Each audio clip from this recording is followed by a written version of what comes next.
Salaam salaam salaam salaam ñu ngi leen di nuyu di leen ziar di leen jox seen wàccuwaay di leen jaajëfal yéen ñëpp ci seen taxawaay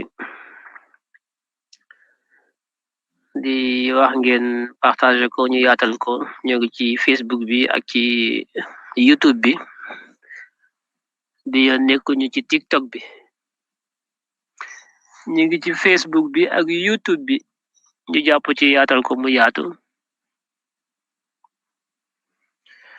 di leen nuyu yéen ñëpp di leen jox seen wàccuwaay kenn ku nekk ci yéen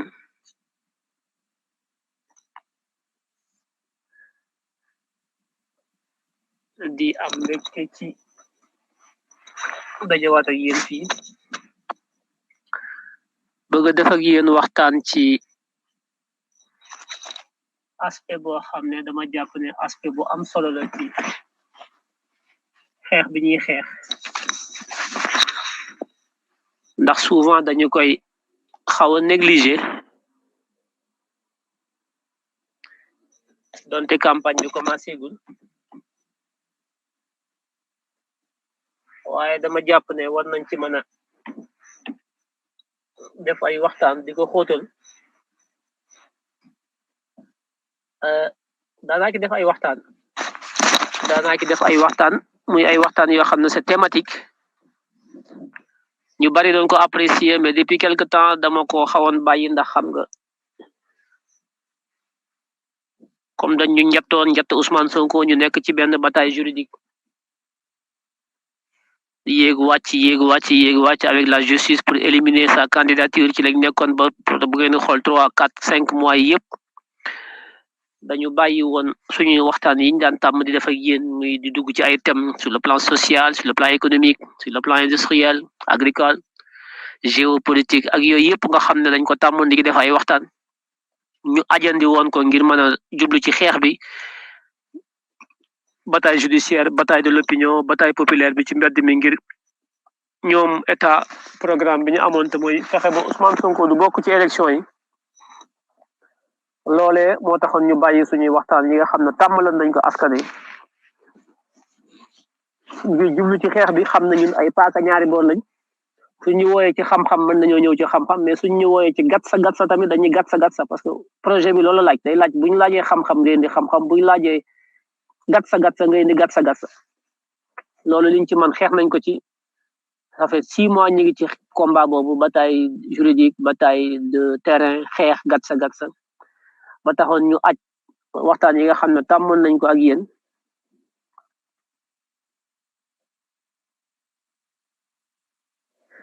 muy bataille yi nga xam ne mën nañ ci wax ak yéen muy question finance question économie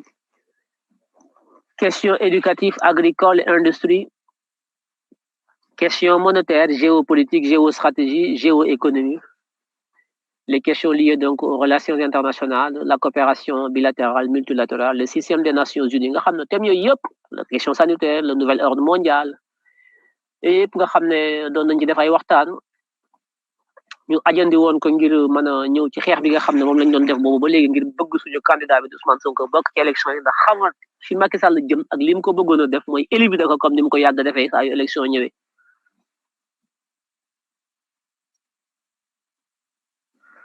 léegi xeex boobu daanaka booy xool man nañ weesu nañ ko weesu ni nañ ko ndax Ousmane fexe Macky Sall fexe na ba génne ko ci élection yi ndax xëy na liñ ci waroon a taxawee ci wàllu xeex ak jaamarloo ñu bari dañ jàpp ne waruñu ko def dañu stratégie moom Ousmane génn na def audio wala vidéo wax ne loolu moo ko waxe woon na nañu xeex waaye loolu stratégie la woon ut na beneen plan ut na beneen pexe donte moo ne woon amul plan B am na ko wax na ko nangu nañ ko ànd nañ ceeg moom dañ ko jàppale ci loolu incha allah moo tax ñu jàpp ne kon xeex boobu xeexu mbedd bi donte moo ko digli woon waaye ndekete boobu am na plan B te dañoo jàpp ne plan B amul ndax loolu la ñu waxoon mais comme plan B bi am na léegi wax na ko dégg nañ ko waaw dañuy ànd ak moom ci loolu jàppale ko ci fexe ba ñu am ndam ci plan B bi parce que mais gëmuñu woon plan B moom lañu gëmoon mooy plan A di plan Z loolu moo mas a nekk sama taxawaay man toujours constant toujours cohérent toujours donc avec des convictions ci taxaw bi nga xam ne moom laa am léegi comme loolu féetu na boor ba am nañ benn candidat muy Diomaye dañ koy def suñu candidat jàppale ko fexe ba campagne bi jaar ci yoon fexe ba programme bi jaar ci yoon fexe ba dégg nga maam mu nekk campagne boo xam ne du beddi kenn sànni campagne boo xam ne ci thématique yi ñu war a teg kenn ku ne da nga ci war a gis sa bopp ndax réew mi nag dañ ko bokk te wuute ñu baree bari ay xalaat wuute ay dundin wuute ay am-am wuute ay man-man wuute xam-xam wuute ci baree bari loolu yàlla dogal réew moo dem nit ñi meluñu amuñu wenn melokaan ñoom ñëpp ñi dañuy am ñi ñàkk ñi wér ñi feebar ñi dëkk ci kaw gi ñi dëkk ci taax yi ñii di bay ñii di sàmm ñii di xëy di dugg ci bureau yi ñii di jaay gerte caaf dégg nga loolu ñi lépp rek yéen a ma gën a xam dama koy tënk loolu nag ay wuute la yoo xam ne am na ci askan wi waaye nag bisub jogante bi di bis bi nga xam ne ki lañu war a tànnee kuy jiite réew mi bis boobu duñu xàmmee ko am ku ñàkk ku man ku mënul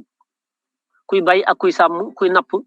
ak ku maçon xàmmee wuñ ci kenn kenn ku ci nekk bis boobu ñun ñëpp la réew mi di boole takk ñu boole ñu nekk benn nit yam ci ay àq ak i yelleef te mooy sa carte bi nga yore xob bi nga yore moom laa yore moom la Macky Sall am moom la Ousmane Sonko am kenn ku ne benn xob boobu moom ñun ñëpp ñoo ci yam kenn ëppale wu ci sa morom muy carte bi nga xam ne moom nga war a joxe pour tànn ki nga bëgg mu jiite réew mi bis boobee ñu dëgmal ko muy le 25 février bi ki am ak ki ñàkk ki mën ak ki mënul ki xam ak ki xamul ki dëkk ci taax beeg ki dëkk ci kaw gi maçon beeg chef d'entreprise bi milliardaire beeg pauvre bi ñoom ñëpp ñoo yam kenn ku ne benn xob nga am benn carte loolu moom mooy démocratie bi gën a leer ci Sénégal nga xam ne bis boobu moom ñëppay tolloo ci wàllu woowu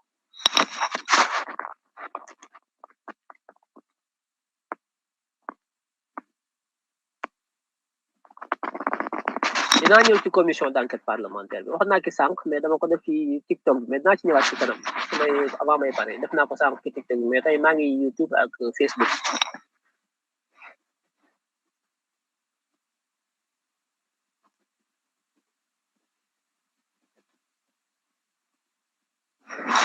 ma bëgg nag ñëw ci benn aspect boo xam ne gis naa ñi ngi wax di wax xëy na dina ñëw ci campagne bi mais man duma xaar campagne damay anticiper ndax bés bu nekk maa ngi campagne muy l'aspect économique du projet mu nekk lu ma ñoro parce que dama jàpp ne projet bi dañ ci war a bëral fësal ci li ëpp solo pour man parce que voilà ñi ànd ak Ousmane Sonko ay nit ñu bari lañu bokk fu ne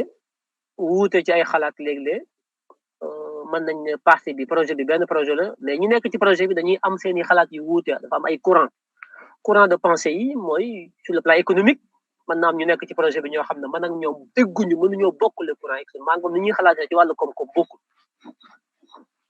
loolu am na ci parti yëpp parti boo gis ci àdduna li koy suuxat di ko doxal mooy économie santé les différents leviers de politique mu am ci ay nit ñu bokk gisin am ñoo xam ne bokkuñu gisin loolu c'est une richesse loolu lu am solo la xëy na loolu bokk na ci tax bi ñu taxawal parti bi ñoom ci seen ay textes fondamentaux mooy statut ak règlement intérieur yi amuñu pété parti bi boo xoolee la doctrine du parti mooy le pragmatisme Ousmane Sonko ko wax xool naa ko ci texte yi effectivement loolu mooy ki nekk le PASTEF n'est ni un parti de gauche ni un parti de droite le PASTEF n'est ni un parti d'extrême gauche ni un parti d'extrême droite le PASTEF n'est pas un parti du centre le PASTEF c'est pas un parti de l'Est encore moins un parti de l'Ouest ce n'est pas un parti du Nord ou du Sud ce n'est pas un parti d'en haut ou un parti d'en bas c'est un parti hybride un parti qui avance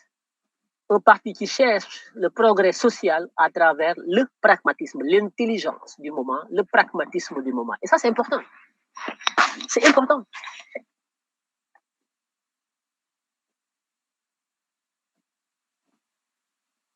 Donc, idéologie PASTEF, sur tous les aspects économie, politique, industrielle, moi, parti bo xamne du gauche du droite.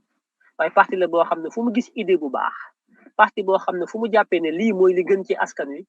mu jël ko doxal ko. Ak loolu fu mu mën a jóge su fekkee ñu nekk ci gauche bi ñoom ñoo ko baaxoo di ko wax wala ñu jàpp moomale ko seen bopp wala ñu nekk ci droite wala ñu nekk extrême gauche Pastef ne na man toppatoowuma gauche droite toppatoowuma idéologie yi fi nekk yooyu yëpp man Pastef doxuma ci loolu sama idéologie mën nañ ne c'est une idéologie humaniste mooy lépp loo xam ne c'est une idéologie progressiste humaniste mais le petit pragmatisme sans parti pris man je suis de gauche donc idée bi idée droite la duma ko jël wala man je suis de droite idée bi idée gauche la duma ko jël déedéet kon dafa baax dañu nekk ci veille campagne war a dem ci campagne te ku wax campagne wax jëf ak dige ak askan wi ngir ñu mën laa jox seeni carte fal la ba li nga leen di dikk ak li nga leen di wax ñu mën koo gëm ngir yaakaar bu ñuy am ci yow ëllëg amu ci kenn kuy joxe sa carte koo xam ne da nga koy joxe ngir ki nga koy jox dafa rafet dafa baax dafa dëkk fii noble la sa sëriñ la déedéet koo kuñ ciy voté Bassirou rek ñëpp a ci am kuñ ci jox suñu carte dañ la koo jox ngir am ci yow yaakaar boo xam ne boo faloo am noo ñu mën a taxawee kon loolu dafa am solo.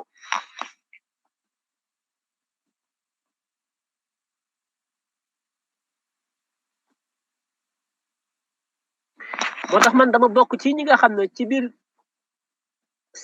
militants yi ak sympathisants yi côté sympathisants yi man dafa am benn courant de pensée boo xam ne man dama koy xeex ci biir parti Pastef ak ci biir dynamique Pastef mooy benn courant de pensée boo xam ne man dama ko gëm te loolu man mooy sama taxawaay te loolu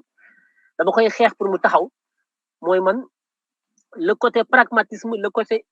économie de marché man dama ko gëm dama gëm compétition gëm économie de marché dama gëm loolu fondamentalement pour man réew mi li koy soqali ce n'est pas du social réew mi li koy soqali mooy de l'économique man dama gëm économie dama gëm koom-koom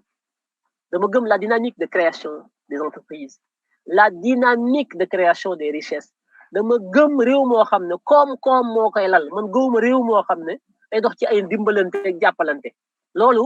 ci la bokk waaye man li ma njëkk a gëm mooy liggéey te liggéey mooy indi koom-koom loolu mooy sama première base mooy loolu mooy sama première doctrine man li ma gën a gëm du saraxe gëwuma saraxe gëwuma dimbal gëwuma dara li ma njëkk a gëm man li nit war a njëkk a def mooy liggéey ndax liggéey mooy indi koom-koom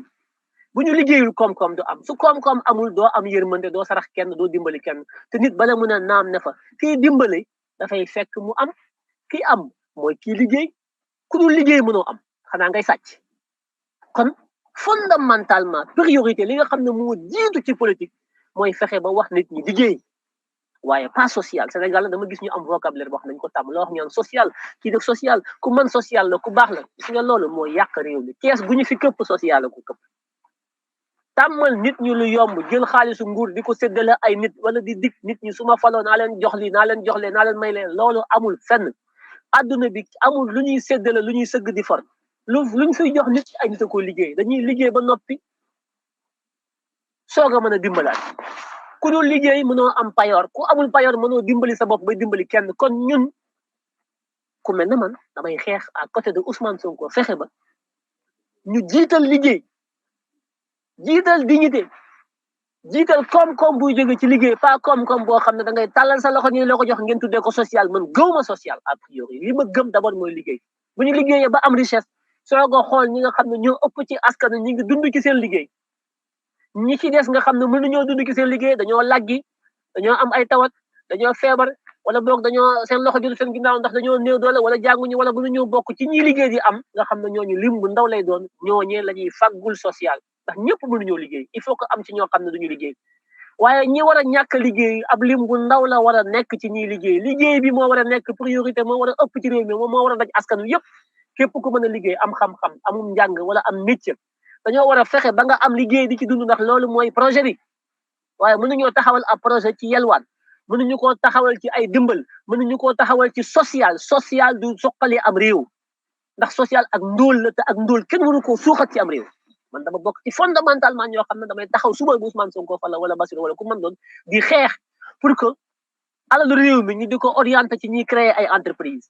alalu réew mi ñu di ko dugal ci ñuy def recherche ak développement gëstu yu xarañ ngir mën a tabax am économie koom-koom bu am doole alalu réew mi ñu di ko jox doomi réew mi nga xam ne am nañu ay idée am ay projet nekk ay chef d'entreprise nekk ay industriel ay agriculteur ñu di leen jàppale ñuy créer richesse créer seeni entreprise dans le privé yombalal leen ko ñuy wulli li ñor ci réew mi meññeef bi yëpp di ko wëlbati ci réew mi di ci génne loo xam ne day am plus-value di ci embaucher ay nit di ci fay ay salaire ak i taxe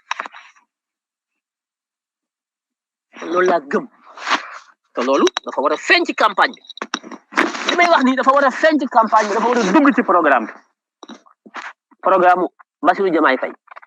xaw ma ndax dina am wuuteeg bu Ousmane Sonko Ousmane sax ne da wuute ndax programme la ñuy campagne kon programme boobu dañu ko war a améliorer renforcer que dans son volet purement économique, financier et fiscal.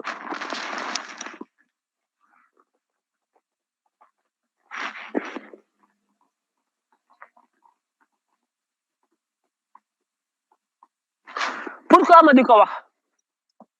parce que ci réew mi laa dëkk di wax ak ñu bari daf ci am ci réew mi ñoo xam ne ay chef d'entreprise lañu ay investisseurs lañu ay créateurs d'entreprise ay employeurs lañu ñoom ñooñu c'est des grands électeurs parce que ñoom dañuy voter mais dañuy créer ay emploi dañuy fay ay salaire di fay ay impôt ci fisc bi nekk ñoo xam ne dañuy contribuer économiquement ci réew mi ci koom-koomu réew mi ñooñu dañ leen a war a rassurer ñooñu dañ leen a war a xamal ne ñun ak ñoom ñoo ànd ñooñu dañ leen a war a wax ne ñun li ñuy xeex pour ñoom la bu ñu jëlee réew mi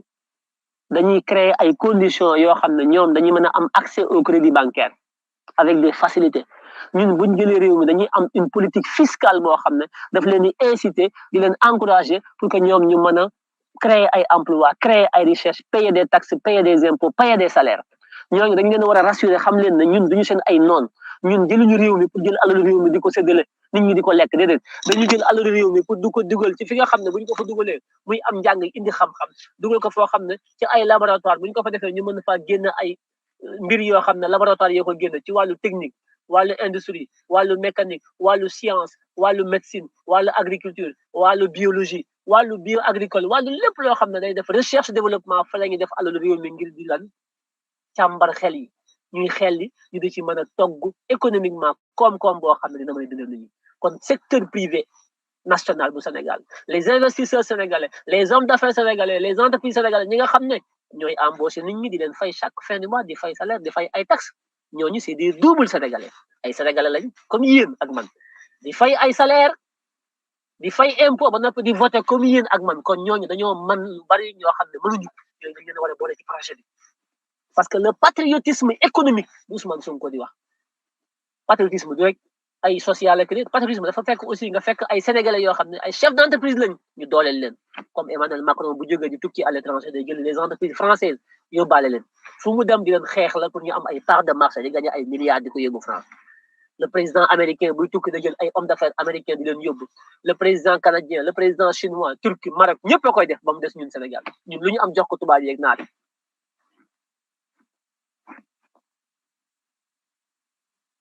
réew mi investisseurs yi ñoo ko yore chef d'entreprise ñooy réew mi de coolu li ñuy wax yëpp sàkki nañu milliards yi ñuy wax yëpp jógewul ci làppato yi milliards yaa ngi jóge ci ñi xëy di créer seen ay société jël ay risques def ay emprunt ci bancaire yi ci banques yi def ay investissement di fructifier ñii di importer ñii di exporter ñii di produire de la richesse ñooñu ñoo yor koom-koom réew mi état bi ñu bëgg mooy état boo xam ne day créer les conditions de l'épanouissement d'une économie privée nationale état boobu la ñu bëgg sécuriser l'environnement des affaires, faire des facilités en termes fiscaux, en termes donc de procédures administratives, mais aussi faire en sorte qu'au niveau des banques centrales, la Banque centrale du Sénégal puisse quand même développer une politique fiscale, une politique monétaire, une politique donc économique qui permet aux banques privées d'avoir accès donc au crédit au niveau de la Banque centrale, mais aussi de permettre aux investisseurs privés nationaux d'avoir accès au crédit pour financer leur production, leur développement économique, parce que tout se tient.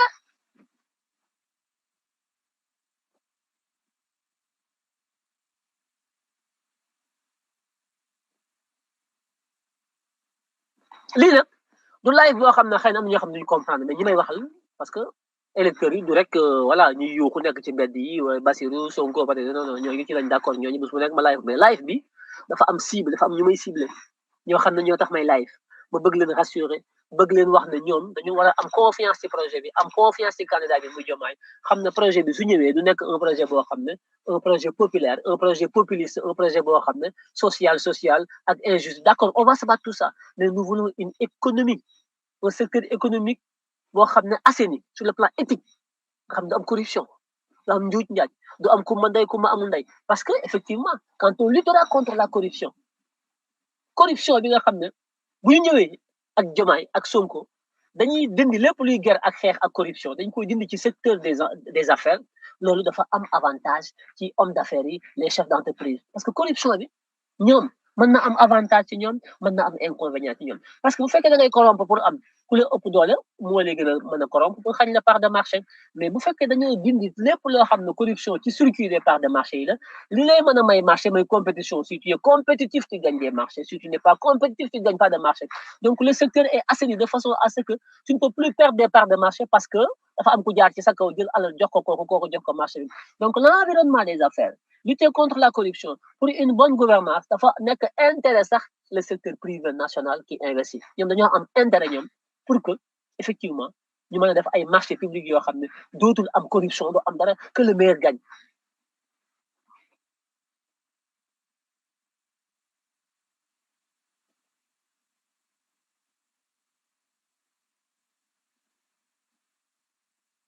C'est important loolu dafa am solo rassurer les investisseurs nationaux yi nga xam ne ce sont des électeurs parce que l'économie sénégalaise est aujourd'hui à 80% entre les mains des étrangers. Comment maintenant inverser cette tendance, faire en sorte que l'économie sénégalaise, détenue à 80% par des sociétés étrangères, puisse demain, quand on sera au pouvoir, revenir au secteur privé national sénégalais, le patriotisme économique. C'est important tout ça. Pour ça, il faut de la préparation, il faut de la formation, il faut des accompagnements en termes de procédures, en termes de politique fiscale, politique économique, en termes de politique donc liée donc à l'accès au crédit avec les banques, la banque centrale, une politique économique et monétaire. D'autant plus que candidat yi ñu am muy Diomaye mais Diomaye c'est un économiste en quelque sorte. Pourquoi? Ou bien on peut dire un fiscaliste. Il est un homme de droit. Il a donc des compétences juridiques. Il a fait du droit fiscal. Le droit fiscal, c'est la réglementation fiscale. La fiscalité est une entité de l'économie. Parce que c'est avec la fiscalité qu'on renfloue les caisses de l'État. Le budget du Sénégal en finances publiques est alimenté par des recettes fiscales, mais aussi des recettes douanières. Donc, Diomaye Faye, en tant qu'inspecteur des impôts, doit avoir, et je pense qu'il a, cette fibre économiste du pouvoir. Comment faire en sorte qu'on... Ousmane avait commencé à en parler déjà. Comment faire en sorte qu'on optimise l'assiette fiscale. Essayer de faire des réformes profondes sur notre système fiscal de manière à élargir l'assiette, mais aussi réduire les taux d'imposition. C'est possible, réduire les taux et élargir l'assiette. Séquencer les différents acteurs qui interviennent dans l'activité économique de façon à avoir un différent type de taux de fiscalité selon le métier, selon le secteur. C'est une très bonne réforme qui permettra à chaque secteur d'activité, selon sa spécificité, d'avoir un type d'impôt spécifique au secteur qui est le tien, de façon à ce que tu ne puisses pas subir les contre-coups de ton secteur. Parce qu'effectivement, tous les secteurs ne sont pas les mêmes. Le secteur de la pêche, c'est pas le secteur de l'hôtellerie. Le secteur de l'hôtellerie, c'est pas le secteur du commerce en détail. Chaque secteur a sa spécificité. On aura une taxe globale pour tout le monde, mais il y aura des taxes spécifiques, secteur par secteur. Ça, c'est important.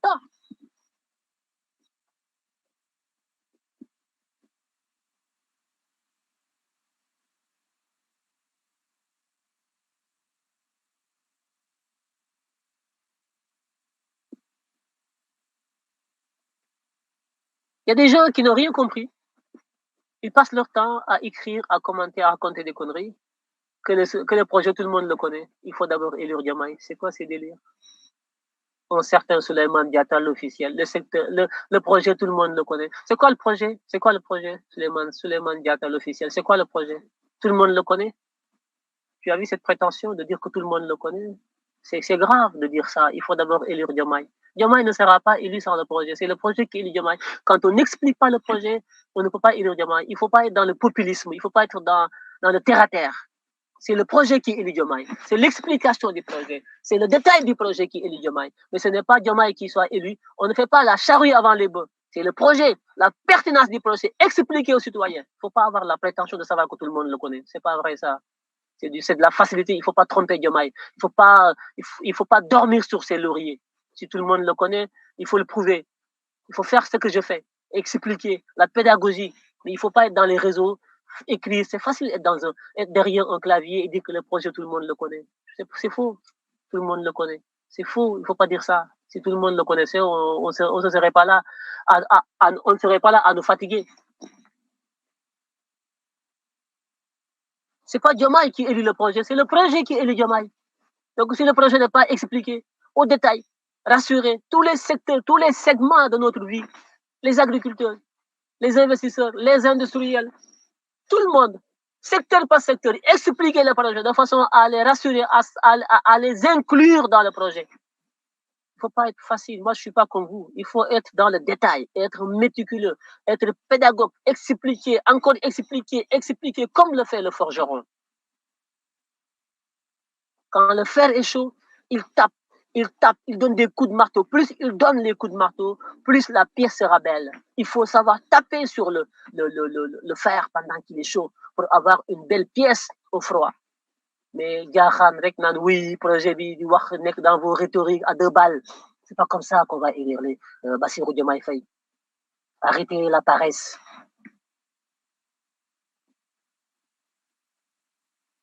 Arrêtez.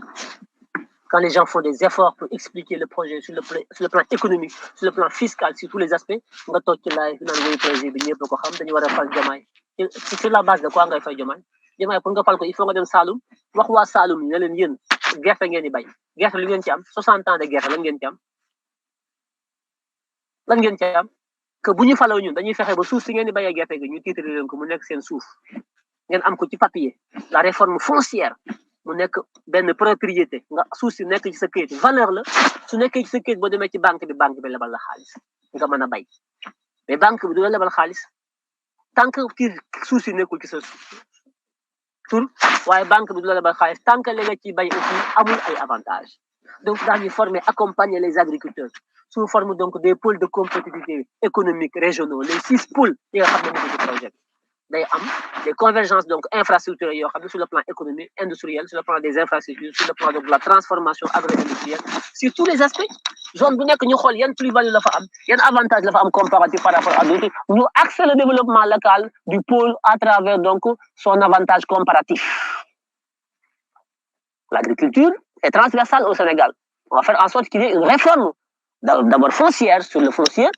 puis une réforme donc dans le domaine donc de la gestion donc de l'agriculture en tant que telle, la mécanisation progressive, mais la formation donc en termes de gestion, en termes de management des agriculteurs. On ne fera pas des paysans, mais on fera des agriculteurs. Et tout ça autour d'une coopérative qui va centraliser l'ensemble des acteurs agricoles d'une région autour d'une coopérative dans laquelle ils seront actionnaires en tant que producteurs et actionnaires. Rassurer donc la production, rassurer la commercialisation, rassurer la transformation. Ce sera un circuit fermé, dirigé par les mêmes acteurs, l'agriculteur, l'industriel, le banquier, l'État, qui seront actionnaires de la structure de la coopérative pour accompagner l'agriculteur de façon à pouvoir produire, vendre, transformer et puis vivre de tout ça.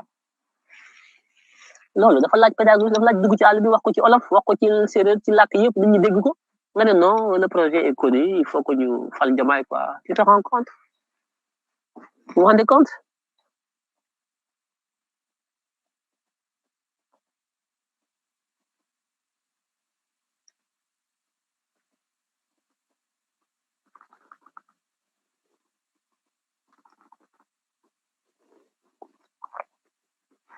Il dit si tu es méticuleux, comment tu te fais que tu te gourres le plus souvent? Donc pour lui, quand on est méticuleux, on se gourre pas quoi. Mais le jour, si je me gourais, je serais un dieu. Su fekkoon ne duma juum damay nekk yàlla. Est-ce que yéen ay nit ngeen quoi? Donc man may juum wala may daanu loolu mais yéen loolu ça vous fait un problème quoi. Yéen est-ce que ay nit ngeen? Nee na si nee na comme je suis méticuleux, pourquoi des fois may juum? Tu te rends compte comment les gens y réfléchissent? Des fois ça fait peur quoi. Comment on peut naka lañu mën a amee ay nit ñu mel ni quoi ay sénégalais yu mel ni ñu dañu war a développer des fois damay tiit mën a ñi Diomaye bu ñu ko falee wala Sonko est-ce que ñun Sénégal pare nañu pour tabax ko quoi parce que yenn xel yi soo leen dégloo ñuy wax da ngay xam ne ñii mais on a des problèmes hein, pour construire ce pays pour ñoom man Akhenaton benn yàlla la bu taxaw quoi que moom lu mu wax noonu la que moom du mais man je suis extrêmement méticuleux mais être méticuleux ne veut pas dire que yow tu te trompes pas tu te fais pas des erreurs man du ma yàlla man nit la Ousmane Sonko day juum man damay juum yow da ngay juum mais ma juum Ousmane Sonko juum Macky Sall juum keneen juum mais où est le problème? Pourquoi vous êtes dans les détails? Vous ne regardez que ces petits détails là mais c'est ceux qui savent qui se trompent, c'est ceux qui essaient qui tombent, c'est ceux qui entreprennent qui échouent. Mais c'est quoi votre problème?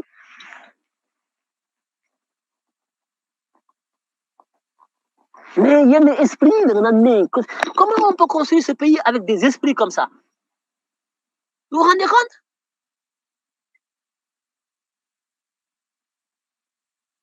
Makhtar Cissé,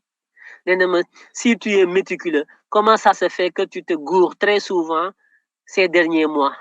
Comme si moi j'étais une machine, j'étais un robot, que j'étais un dieu sur terre, que j'avais dit que moi je me trompe jamais, que j'avais dit que moi j'ai toujours raison, que moi je me dis que moi je suis un homme parfait, comme si j'avais prétendu cela. Tu te rends compte comment lui il pense le Diaraté là?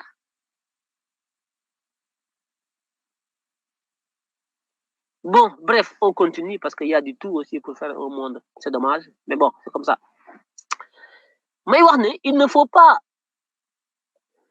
donner l'image du projet sous l'angle d'un projet de gauche, un projet populiste, un projet populaire, un projet de revendication populaire, un projet d'extrême gauche. Il faut pas donner cette impression-là. Il faut pas. Je suis contre. Nous devons avoir un projet bien structuré qui met au cœur de sa dynamique l'économique, la création de la richesse. La richesse, la création de la richesse, la création de la croissance, la création de l'économie, la création de la richesse. Parce qu'on ne peut pas construire ce pays sans la richesse.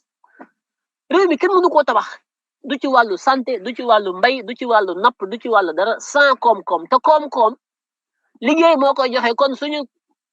axe ci projet bi mooy liggéey promouvoir le travail promouvoir la formation promouvoir l'accès à l'emploi promouvoir la création d'emplois et ñi koy def ñi créer emploi c'est pas tout le monde qui crée des emplois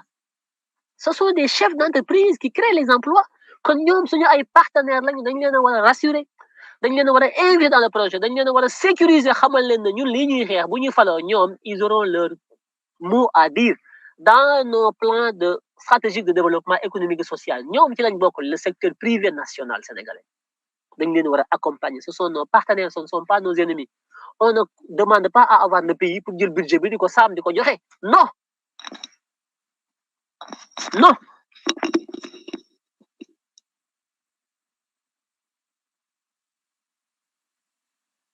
moi je suis fondamentalement attaché à la création de la richesse par l'économie, par l'industrie, la transformation, par l'innovation et la technologie. loolu la gëm te loolu lay défendre ci biir projet bi l'innovation, la technologie, la création de la richesse. Moi, je crois fondamentalement à un État secteur privé. Moi, je ne crois pas à l'État public. Hein. L'État secteur public, c'est l'État qui... c'est pas... Je ne crois pas à l'État provident. Je crois à l'État gardien, l'État structure, l'État assainissement, l'État modernisation, l'État garant des infrastructures, l'État sécurité des investissements, l'État normalisation, l'État donc gardien, l'État justice, État boobu laa gëm mais l'État boobu dafa war a fexe ba secteur privé national bi porter l'économie, la croissance et la création de la richesse mais aussi des emplois man État boobu laa gëm gëwuma ay état yu am ay usines état yu am ay industrie état yu embauché état yu am ay hôtel état yu am ay entreprise gëwuma loolu c'est pas performant un état n'a pas vocation à avoir des sociétés d'état man gëwuma loolu man li ma gëm mooy suñu jëlee réew mi l'État doit se désengager pour la plupart des sociétés nationales état dafa war a génn diminuer ses parts dans ces sociétés dugal des nationaux sénégalais dans ses actions état dafa war a def loolu ba pare accompagner leen néew mu roccee ko à 100%. Mais progressivement que l'État sort qu'il cède ses actions aux nationaux, aux Sénégalais qui sont là, qui sont rompus à la tâche pour prendre quand même le secteur donné et suppléer l'État dans la production de la richesse. C'est ça les États modernes. C'est ça les États performants. États performants, ce ne sont pas des États chefs d'entreprise. Je ne crois pas à l'État chef d'entreprise. La plupart des sociétés d'État, d'ailleurs les sociétés nationales, sont des sociétés déficitaires. La plupart, ce sont des sociétés qui sont budgétivores. Ce sont des sociétés, rares sont les sociétés nationales sénégalaises qui aujourd'hui vivent à l'équilibre économique et financier. Ce sont des sociétés souvent subventionnées à coût de milliers de milliards qui auraient pu servir à construire des hôpitaux, à stimuler donc l'investissement des entreprises, à créer des infrastructures routières, à créer la recherche et développement dans les centres de recherche, dans les laboratoires de recherche, dans le domaine agricole, dans le domaine industriel, dans le domaine médical, dans tous les domaines. Voilà où on doit mettre de l'argent. L'État doit avoir une politique fiscale qui permet aux acteurs privés, au secteur privé, de créer de la richesse, de payer des emplois, et puis voilà, de porter l'économie. man loolu laa gëm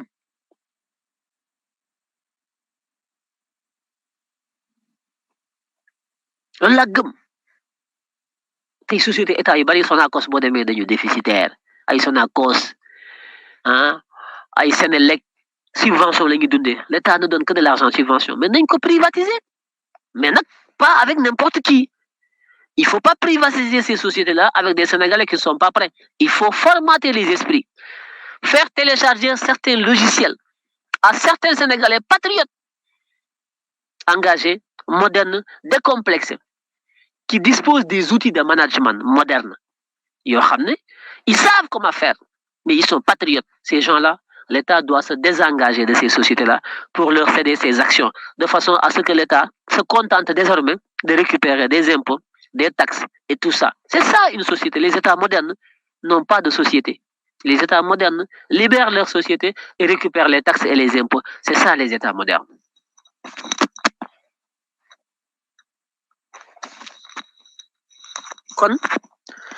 Il ne faut pas toujours connaître une idée de l'État.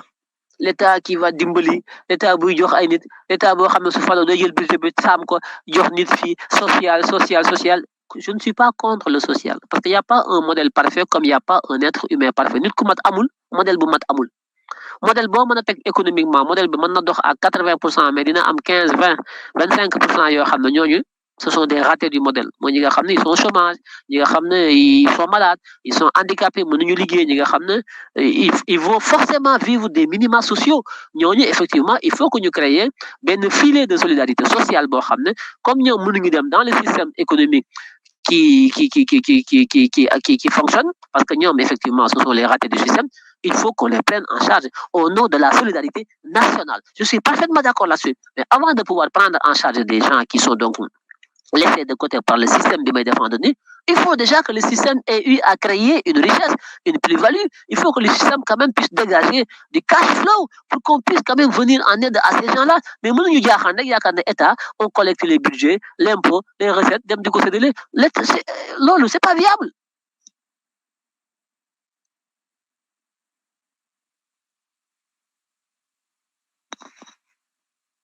C'est pas viable.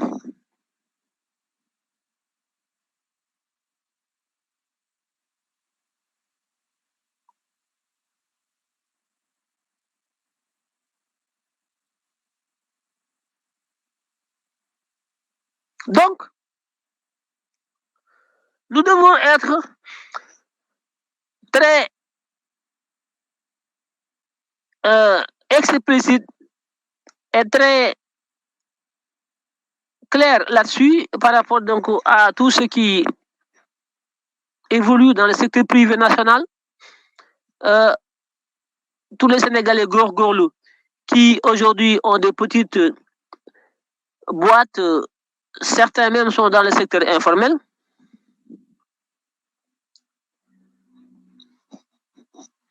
Donc ces gens-là, nous devons les accompagner, les rassurer, xamal leen ne projet modèle économique bi ñu am mooy modèle boo xam ne dafay renforcer le secteur privé national, dafay accompagner, dafay dimbali en termes de facilité fiscale, en termes donc d'accès au crédit, dafay encadrer, dafay nekk un partenaire privilégié du secteur privé national sur tous les aspects pour que ñu performant, ñu compétitif, mën a créer des richesses, créer de la valeur ajoutée, créer des emplois, payer des salaires, payer des taxes, des impôts, payer donc tout ça. Voilà un État performant. Mais pas société social, social, social. J'entends souvent les Sénégalais parler de social. Non. Social, baaxul. Li baax mooy ñu utal leen liggéey. Li baax mooy ñu fexe ba ngeen am liggéey di liggéey yor seen salaire nga xam ne da ngeen am dignité parce que ki lay dimbali bu yàggee dafa lay yàpp ki lay dimbali di la dimbali bu yàggee mu yàpp la miin la ki la bëgg mooy ki lay utal liggéey nañu am culture travail liggéey mais pas culture tàllal loxo social social social social moom képp ku ko bëgg a dundee daanaka mooy ku nangu nekk jaamu nit ku lay dimbali bu yàggee mu yab la loolu dañ ko war a génn ci suñu xel yi fexe ba ku ñuy fal nañ ko fal que bu ñëwee mu fexe ba li nekk ci réew mi ci koom-koom ñu fexe ba wëlbati ko ba nit ñi mën cee dugal seen loxo di ci liggéey di ci am payoor lii mooy modèle bi nga xam ne man moom laay défendre ci biir projet bi.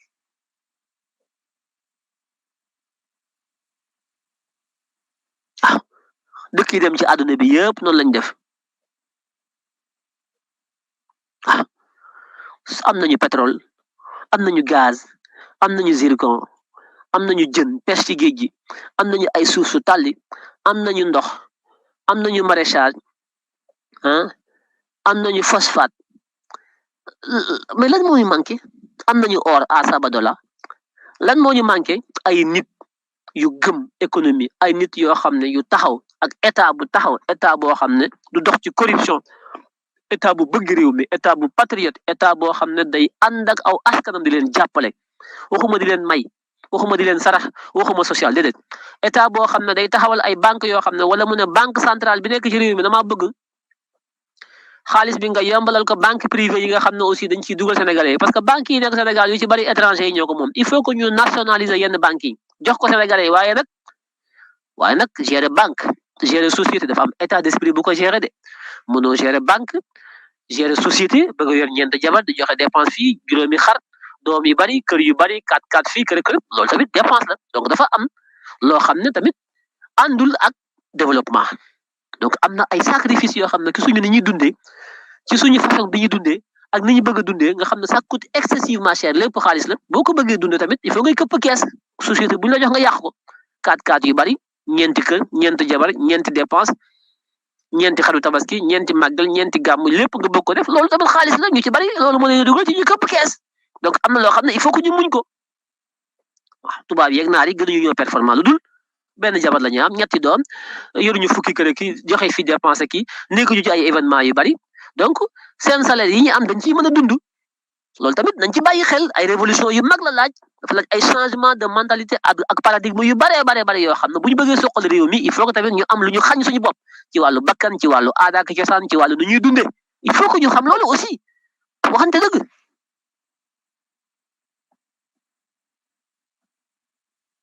suñu train de vie ñun sénégalais yi màggal gàmmu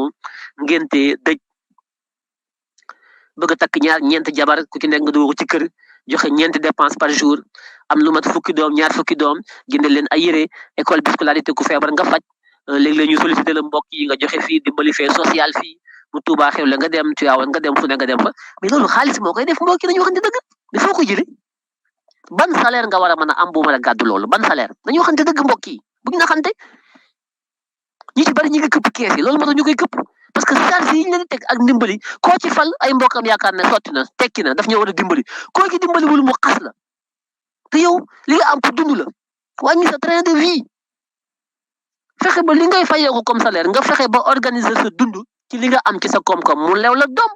bu fekkee salaire bi benn jabar nga ci mën a am ak ñaari doom nga am ko ci ak génn kër wala génn appartement nga yem ci am sa dignité tey xëy teel a xëy naaje wàcc fexe ba sa njaboot googu ñu dara bañ leen a manqué leneen lu la nit ñaan moo xam sa mbokk la te amoo ko nga ne ko ëwmu ko bu ci am kersa bu la xasee sa yoon nekku ci parce que doo ko sàcc sa liggéey mu lew la domb mi ngi sa poos sa jabar ji nga am ak say doom ñooy priorité bi ñoom la war a dundal su ko weesoo nag keneen koo ci mën a jàppale nga jàppale ko ci mais bul sàcce àlalu réew wala ngay dugg ci corruption ngir bëgg yaa ma neexe ki nii laa mel ki ku ñu lay tagg ki ay géwale ki ngay joxe loo xam ne amuloo ko loolu lu yàq réew mi li yoo ko yàq nañu yer suñu bopp aussi parce que su ma nee dañuy am plan de développement économique am benn patriotisme économique jàppale sénégalais jox leen koom-koomu réew mi ubbi leen ay facilité ci banque yi jox leen ay financement léegi nga maam jox leen marché public yi accompagner leen état bi ñëw Bassirou ñëw Ousmane ñëpp ñu accompagner leen suñ ko waxee tamit loolu bu ñu ko def ak koo xam ne tamit ab sénégalais lay doon certes waaye ñeent jabar ki téeméeri doom ki màggale ki gàmm ko cant ki ngénte ki dëj ki yeelu maama ki sukkari koore ki umra guddeeg bëccëg ki dem màkk ki dul jeex dama ne mbokk yi dañ leen waxante dëgg waxante dëgg de duñ naxante de nañu jël suñu ni ñuy dundee ñu méngale ko ak suñu am ak suñu man bañ a def lu ñu mënul bañ a dugg ci lu ñu mënul bëgg ay jabar yu dul jeex aki nappaaja gu dul jeex te yoroo ko da ngay sàcc alalu réew mi wala nga sàcc sa alalu morom wala nga fen dong ñu ci bari nga ci kaso yi ñu ci bari ñu ngi leen jiñu sàcc parce que nappaaja dong leen ci yóbbu ak bëgg seen topp seen bakkan dañu yar suñu bakkan yi dañu yar suñu bakkan yi préparé wu nous sommes dans une révolution des mentalités une révolution à tout point de vue économique financière une révolution industrielle une révolution générationnelle une révolution sociale économique culturelle à tout point de vue il faut que nous préparions à une rupture totale, une rupture épistémologique, une rupture fondamentale,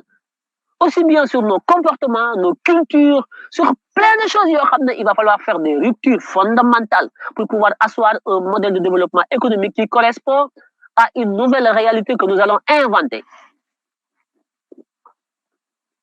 Nous avons des mbokki du nek yeen ñent jabar bu tabaski ñëwé ku nekk bëgg am xar ku nekk bëgg am yéré nga jënd ay gasner jënd ay dàll jënd ay xar mbokk yi boobu ban salaire ko attan la vie coûte cher la vie coûte cher donc dëgg yéen ñaari kër fay fi courant fii ndox fee ndox dépense fee ku feebar nga yóbbu hôpital mbokk yi gars yi kees boo doon jox ñu këpp kees boo leen jox ñu sàcc ko c'est normal parce que c'est un train de vie moo cher tubaab yi amuñu yooyu train de vie naar yi amuñu ko kenn amu ko Sénégal ngay ñëw Afrique ñu yor ay jabar yu bari yor ay doom yu bari ku nekk kër dépense yi la vie coûte cher dañu waxante dëgg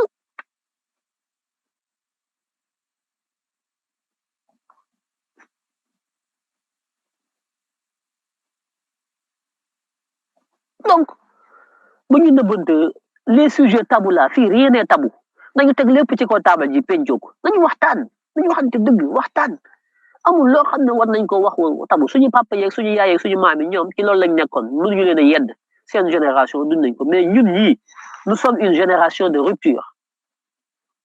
waaw ndax suñu papa yeeg suñu yaay yeeg suñu maam yi dañ doon bay nekk ci àll bi ci loolu lañ dund mais loolu mënatu leen a dundal moo tax l'exode rural tout le monde est dans les rues ñëpp di immigré wu pourquoi parce que dañu bëgg a dund la kon nañu préparé wu à un changement de mentalité fondamentalement ñun ñëpp tëgg projet bi autour de la xam nga de la compétitivité économique tëgg projet bi autour donc des fondamentaux yoo xam ne c'est des fondamentaux immuables yoo xam ne kenn mënuñoo changer ci loolu mooy lan mooy réew mi dañ ko bëgg a yor ci naka ci njub ci transparence ci justice sociale ci yemale benn kooku c'est le premier pilier ñaareelu pilier bi mooy ba loolu amee ba noppi nag dañoo bëgg réew mi di dox ci koom-koom réew mi di dox ci yelwaan réew mi doxul ci sarxe réew mi dañoo bëgg fo 90% réew mi muy dox ci koom-koom boo xam ne ku yi dee am métier kii am xam-xamam kii ne man damay créer entreprise ki état na dama leen di jàppale yéen ñaan ñëpp fexe ba yow mi am sa xam-xam kii am entreprise man laa embauché di la fay salaire boo xam ne di nga ci mën a dund décemment doo sàcc te di nga nekk nit ba noppi nga ciy fay ay impôt man état ma am ci ay taxes yoo xam ne mooy tax ma defar tali yi mooy tax ma defar hôpitaux yi mooy tax nit ñi mën a faju mooy tax ma investir si njàng mi nit ñi mën a jàng mooy tax ma créer ay laboratoire yoo xam ne man état dama koy subventionné chaque année ñu yóbbu fa ay scientifique ay chercheurs ñuy def ay recherche di gëstu ci wàllu lépp loo xam ne dafa amal njëriñ askan ci wàllu innovation ak technologie waaw loolu mooy deuxième pilier bi le premier pilier c'est la bonne gouvernance la transparence et la justice sociale c'est le premier pilier de notre projet le deuxième pilier c'est l'économique créer de la richesse créer de la valeur ajoutée créer de la croissance avec les conséquences créer des emplois créer des taxes et donc enrichir l'État ça c'est fondamentalement troisième pilier bi soog a ñëw muy le pilier de la solidarité nationale mooy ñi nga xam ne ñoom parce que ñëpp yamuñu am na ñoo xam ne ñu faible naturellement mënuñoo nekk ci pilier bu njëkk bi mënuñoo nekk ci deuxième pilier bi ndeysaan c'est les maillons faibles de la chaîne na ci am mais nag bu mu nekk majorité na nekk minimum une minorité ñu bari nañu jàll ñi nga xam ne mënuñoo jàll nañu nekk lim lim bu ndaw muy ñi nga xam ne ils sont des cas sociaux nga xam ne dañu feebar wala bu ñu xam-xam wala daal ñoom xëy na seen xel foofu la toll li ñu bari mën mënuñu ko ñooñu on doit pas les laisser de côté on doit avoir des filets de sauvetage en termes de solidarité sans pour autant que mu nekk benn assistance bu ñu leen assister di leen jox ñuy lekk ñu tëdd lu ñu dee ñooñu am na lu ñu mën bu leen état di dimbali tamit nañu nekk ñoo xam ne dañuy engagé wu dans la vie associative état yi di subventionner les associations ñu am ay activités associatives dans le domaine de la conscientisation des citoyens dans le domaine donc de tout ce qui est donc politique donc de citoyenneté de civisme ñoom tamit ñu ciy engagé wu état di leen jàppale sous forme de subvention mais mënoo toog rek ñu la jox ngay lekk déedéet.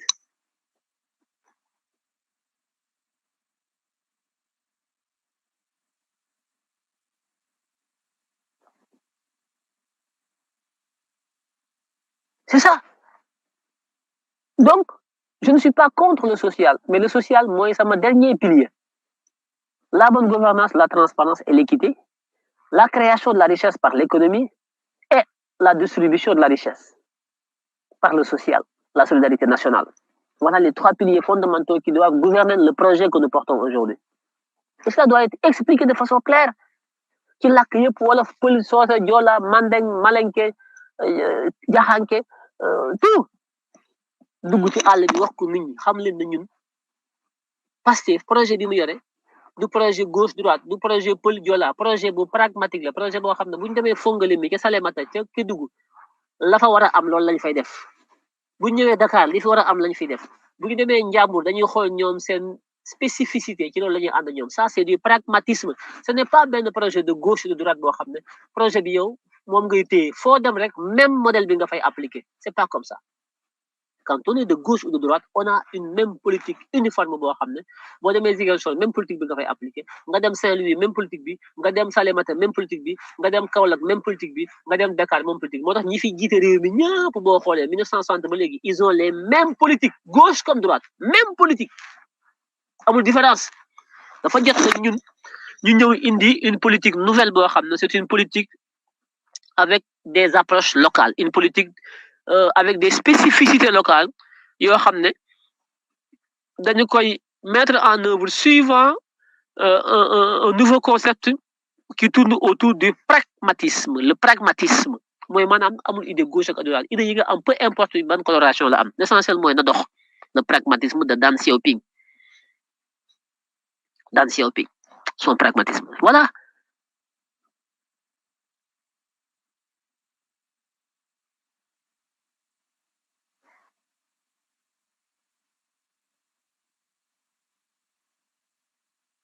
Voilà ce qu'il nous faut. Donc,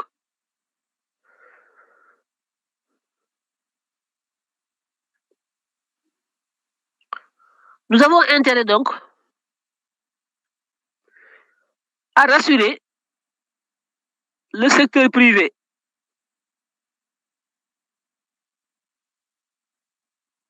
national, à les inclure dans nos stratégies de développement économique et social, à les considérer comme de vrais partenaires. C'est important.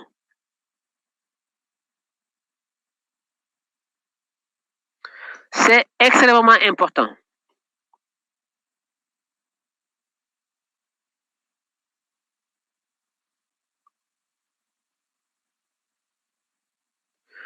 Comme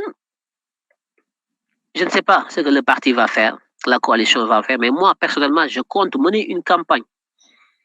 sur des aspects économiques, de création de richesses, de création d'emplois, sur des aspects aussi liés donc à une politique fiscale. Boo xam ne dina mën a permettre ñu am un développement économique social harmonieux, durable, mais aussi pérenne. C'est important parce que souvent le projet ça tourne autour de injustice, problème de justice, problème d'éthique. Effectivement, les Sénégalais aujourd'hui ont soif de justice. Le problème fondamental du régime de Macky Sall, c'est un problème lié à la justice, à l'équité. C'est vrai. C'est vrai. Cet aspect a pris le dessus sur tous les autres aspects. Au point qu'on ne parle que de justice, d'injustice, de corruption, Tout le règne de Macky Sall est rythmé par la corruption et l'injustice. Au point qu'on ne parle que de ça. Dans les médias, les télés, partout, on ne parle que de ça. Même aujourd'hui, le débat à l'Assemblée, tout ça, on ne parle que de ça. On a occulté, les aspects économiques,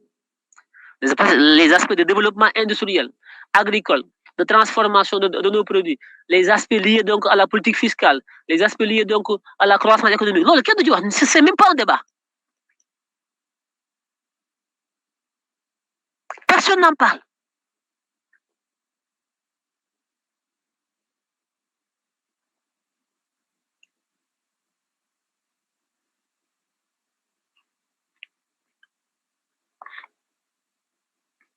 Et pourtant, loolu dafa am solo parce que ñiy voté ñëpp ak di yuuxu campagne bi yëpp kenn ku ci nekk fu ngeen mënti dem tamit nit ñi li ñu bëgg mooy bu ngeen faloo ba njëriñ la am ñun luñ ciy gisee suñu bopp ñiy voté ñëpp mooy nooflaay la ñu bëgg ak dund gu baax donc c'est important le contrat qui lie l'électeur à l'élu c'est un contrat de confiance articulé autour de l'espérance de l'électeur et l'offre en termes de réponse par rapport à l'espérance de l'électeur que le candidat, l'élu, met sur la table. Donc l'élection en démocratie, c'est comme la loi de l'offre et de la demande en économie de marché. L'économie de marché, tout est économique, même l'élection est une économie. C'est la loi de l'offre et de la demande. Le candidat, il a une offre. L'électeur a une demande. Diomaye Faye va venir dire que man, ça m'offre lii la leen proposer yéen Sénégalais. Voilà mon offre. Il va venir dans le marché. La campagne est un marché. Il faut faire donc la campagne, il faut faire donc une campagne comme on fait la compétition dans un marché en économie. C'est la loi de l'offre et la demande. C'est la loi de l'offre et la demande qui fixe le prix. Le prix du bien dépend de la loi de l'offre et de la demande. Donc, la victoire de Bassirou Diomaye Faye dépendra de son offre programmatique par rapport à la demande des électeurs. C'est purement scientifique. C'est comme la loi de l'offre et de la demande en économie.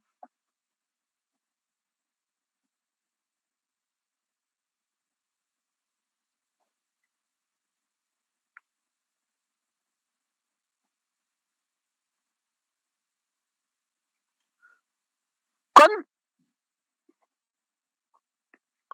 nañu fexe ba aspect boobu muy aspect transversal du projet n'est que quelque chose qui prend le dessus sur les aspects un peu colorés des idées de gauche, gauchistes, ce chauvinisme de gauche débridé, caviar, qui nous parle de revendication, de syndicalisme, de classe, de lutte entre les pauvres et les riches. Il ne faut pas qu'on rentre dans ça. Il faut éviter ce populisme. Il faut éviter ce clivage qui peut porter un sacré coup au projet. Dans nos éléments de langage, dans nos argumentaires, mais aussi dans nos convictions. Il nous faut aujourd'hui être à la fois des humanistes convaincus, mais il nous faut aussi être aussi des économistes en phase avec les nouveaux outils de management de l'économie, sans complexe ni rien. Il nous faut être des gens qui rassurent le secteur privé économique national. Il nous faut être des gens capables de transformer fondamentalement l'économie sénégalaise et la société sénégalaise, tout en étant nous-mêmes, tout en ayant à la fois une attention particulière sur les mécanismes de création de la richesse, les nouveaux outils de management, en économie, en finance, en fiscalité, en tout, mais aussi attentif sur la destination de ces richesses, à savoir l'épanouissement de l'humain. Il nous faut à la fois être un économiste et un humaniste. Il nous faut avoir un projet qui tourne autour de ça. L'économique est un humanisme. Il nous faut inventer cela, que l'économie soit de l'humanisme.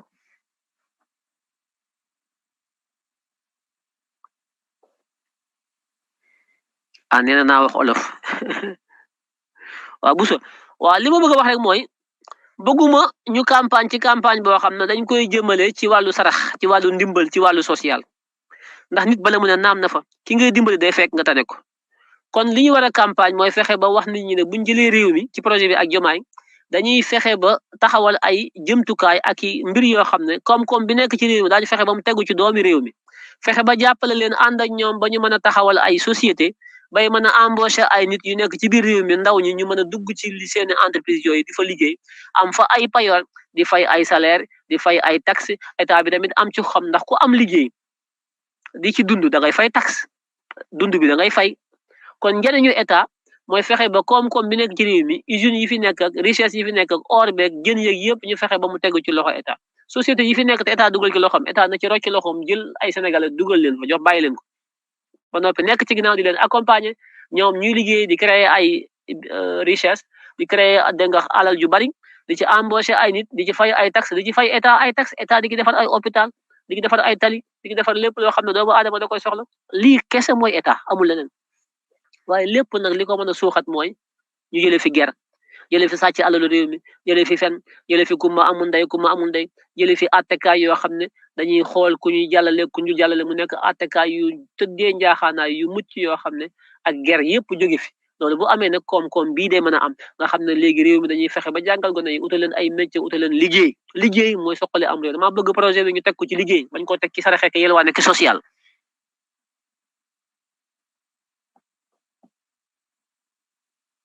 loolu laa doon wax sànq buso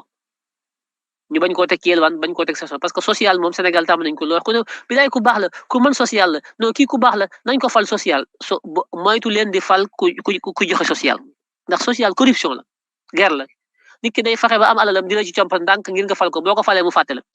social kenn du ko dundee ab làppato mooy dundee social mooy ndimbal mooy talal sa loxo rek ab jaam moo ko def nit da ngay fexe ba bu nit ñi xëy nga xëy bu nit ñi amee seen payoor nga am seen payoor bu nit ñi créé société nga créé société fexe ba li nga moom sa bopp kenn du la ko may kenn du la yab ndax képp ku lay may ngay dund bis danañ xëy mu xas la te doo ci man dara as gor day nekk as gor fexe ba li muy am ñaqam may ko wala dooleem wala xam-xamam ba kenn du ko yab ku ko nar a jàll baat moo taxawal wax la dëgg dox ndax li ngay dundee gannaaw yàlla kenn joxu la ko kon social day suufeel nit social baaxul social képp ku koy lekk xamal ne yow ku suufe nga ku ñu mën a yab nga ku ñu mën a xëy xas la te doo ci man dara moo tax man gëwuma social li ma gëm mooy liggéey ak payoor man loolu laa gëm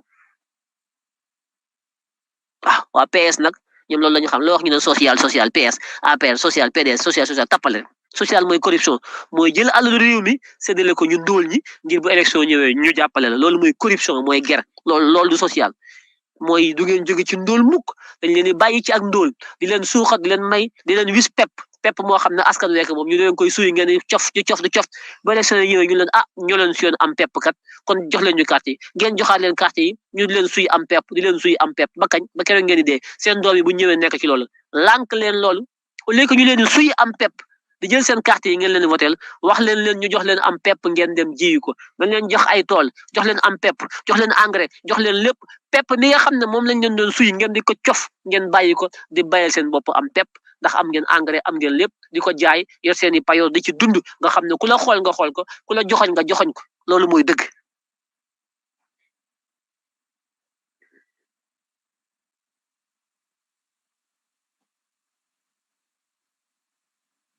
nit boo ko tàmmalee di ko jox muy lekk di ko jox muy dund mais bu yàggee def dara day yaakaar ne loolu la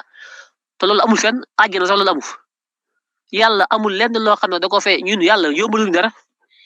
social bu amoon yàlla muy njëkk social yàlla daf ñoo may dara ci àdduna bi daf ñu fay wàcce pour ñuy dang-dangi dund gu yàlla bu ko neexoon dégg nga maam yàlla fii dara gratuit fi amul lu fi gratuit lu fi waaye am da ngay dang-dangi yàlla daf ñoo yombal amul lu fi yomb amul lu fi nekk gratuitement loo fi gis boo ko bëggee dafa am nooy def da nga koy jënd wala nga joxe sa doole wala sa xam-xam soo ko deful doo lekk yàlla ji ñuy wax amul lu muy mayee lu gratuit àgginaam gee da la koy jaay de dafa la defal ma lii pour dugg fa boo ko deful doo fa dugg kon lu yomb amul fenn social yàlla ci boppam moo ko njëkk a teg fee yàlla day jaayante àgginaam jee ku jaayante wala moom doo ci ñam bu ko neexoon mu teg ko ne social ku ñëw duggal defu ko kon lu tax ñun ñu bëgg fee nekk yaakaar na dund bi dafa yomb social ay caaxaan la du dëgg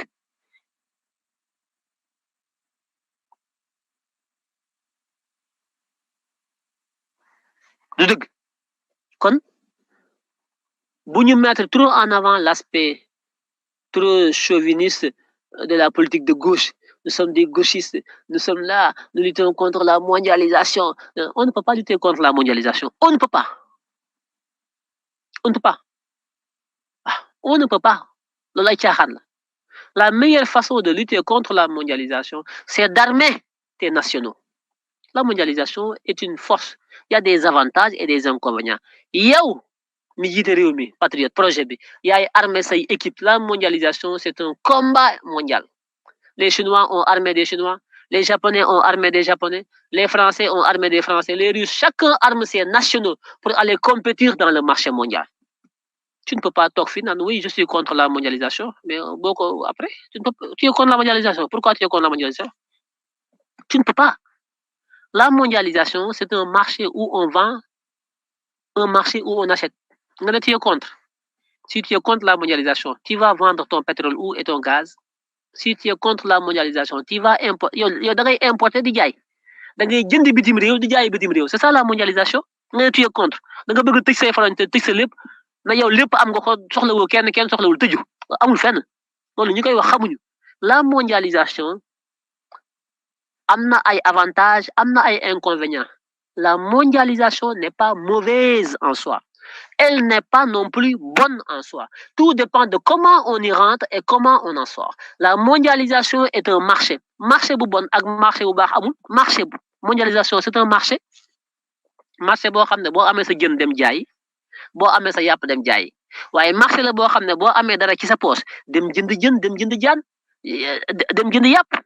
kon kay bul na marché bi baaxul baax bi ak bon yu marché bi mi ngi aju ci li ngay jaay yow wala li nekk sa poos ak noo fay toogee ba demee ca marché ba nooy waxaale naka ngay jaayee say jën ak naka ngay jaayee sa marché ba am bénéfice wala naka ngay jëndee jën naka ngay jëndee yàpp ba doo ko jënd bu cher loolu ci yow la aju yow. Nous devons nous préparer à la compétition mondiale. Nous devons nous préparer à être compétitifs, tant du point de vue de nos importations que de nos exportations. Nous sommes dans un monde interconnecté. C'est la mondialisation. Si je talk di live, di commenter, ñuy interagir, c'est la mondialisation. La mondialisation dafa am lo ci jël, am lo xam dang koy dak. Lolu moy lan? Dañu waxante deug. Li may def ni c'est la mondialisation fi ma toog laay toog ci live ngeen may dégg yéen ñëpp c'est la mondialisation li may def ni c'est la mondialisation donc mondialisation lépp bonul lépp baaxul ñun ñoo war a préparer wu changer suñu disque yi préparer suñu xel yi former wu am xam-xam am fit am compétitivité am expérience am expertise gëm suñu bopp bañ a am ay complexe ci japonais chinois ak français suñu yoon nekku ci taxaw nak deugal dem ci marché bi nak di jaay ak jënd comme niko ñëpp défé pour nak fexé ba tirer notre épingle du jeu mais le jeu il est mondialisé c'est comme ça c'est fini ken amul safaram taxaw nan oui nous sommes contre la mondialisation c'est du populisme ku koy wax da ngay tiaxan xamul li xew mondialisation bonul baaxul te loolu du mondialisation rek de lépp dem non aduna bi bonul baaxul lépp lo gis ci aduna bonul baaxul lépp ngi aju ci yow mi koy sikkal no taxawé parce que léeg-léeg nga ne mbir mi baaxul fekk du mbir mi ci yow la yow ni nga ciy demee moo baaxul ni nga ciy yore sa loxo moo baaxul ni nga ko xalaatee moo baaxul ni nga ko déggee moo baaxul nga sikkal mbir mi fekk du mbir mi yow la yaa war a xool sa toogaay xool sa taxawaay xool ni ngay doxalee nga bàyyi fa sa bopp di sikkal mbir mi parce que bëggoo sikkal sa bopp dañu waxante dëgg tey suñ fi nekk l'internet bii ma taxaw tey di wax c'est le produit de la mondialisation c'est la mondialisation c'est la révolution industrielle moo créé les échanges internationaux moo créé le commerce international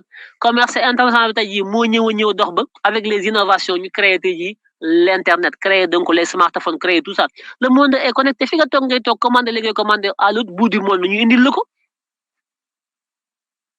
ngeen ne loolu c'est mauvais c'est patati patata bëgg dund dans un monde qui n'existe plus nekk ci benn àll di yor sa gopp di tourner di wëndeelu wax nga sama ay maame gi cosaan mais ça c'est bien mais il faut être compétitif c'est bien oui mais il faut être compétitif man je défends ça man loolu la gëm de loolu la défendre le monde est féroce le monde est dur, le monde est très tendu. Oui, mais beaucoup de lekk, c'est comme dans l'eau. Hein. Quand vous rentrez dans l'océan, les poissons se mangent. Bu duggee ci géej gi jën dañuy lekkante. Nga dem ci àll bi rabi àll yi di lekkante gaynde yi di lekk bukki yeeg till yi voilà ku nekk di lekk sa morom noonu la amee ki nit ñi dañuy lekkante ku taxawul taxawaay bu baax amoo fulla amoo fa dañ lay lekk il faut être préparé à la compétition moi je crois fondamentalement à la compétition à la concurrence man dama ko gëm mais gëwuma benn monde boo xam ne kenn ku ne dëgg tëju làqatu seulement il ne faut pas il y a un côté sauvage de la mondialisation c'est vrai il y a des gens qui sont impitoyables dañ lay bouffer duñ la bàyyi nga développer mais il faut faire comme les Chinois faire comme les Marocains et d'autres il faut se protéger d'abord avant que ñuy dem dans la mondialisation pure et dure nous devons nous protéger tëju préparer wu ut xam-xam ut ay kii produire consommer lekk ba suur naan ba mandi jàng am xam-xam comme ni ko Sud-Coréens yi defee ñëpp il faut faire du protectionnisme temporaire tëju pour mën a defaru cumbukaay defaru ba noppi soog a dugg dans le marché mondial parce que marché mondial soo fa duggee te préparé gaa dañ lay lekk kon d'accord naa ci ñi ne oui on doit pas venir rek dugg dans la compétition parce que effectivement bu ñu demee noonu rek dañuy lekk li koy wane mooy API li koy wane mooy marché yi nga xam ne tey Sénégal entreprise étrangère yi ñoo ko yore parce que ñoom c'est des puissants c'est des géants ils ont beaucoup de moyens ñun amuñu ay moyens donc il faut que ñu préparer wu état accompagner yooyu ndànk-ndànk ñu fermer suñu ay frontières ci ay produits yu bari di produire comme ñëpp ci domaines yi nga xam ne effectivement am nañu ay avantages comparatifs on ne peut pas tout produire am na domaines yoo xam ne on n'est pas compétitif suñu ci bëggee def ay production c'est pas rentable ces domaines là dañ koy bàyyi l'extérieur di ko importer mais les domaines où on a des pouvoirs de compétitivité réelle des domaines où xam nga on a un avantage comparatif colossal ces domaines là on les tient on produit dans ces domaines-là. Dans les domaines où on n'a pas des avantages comparatifs, on importe.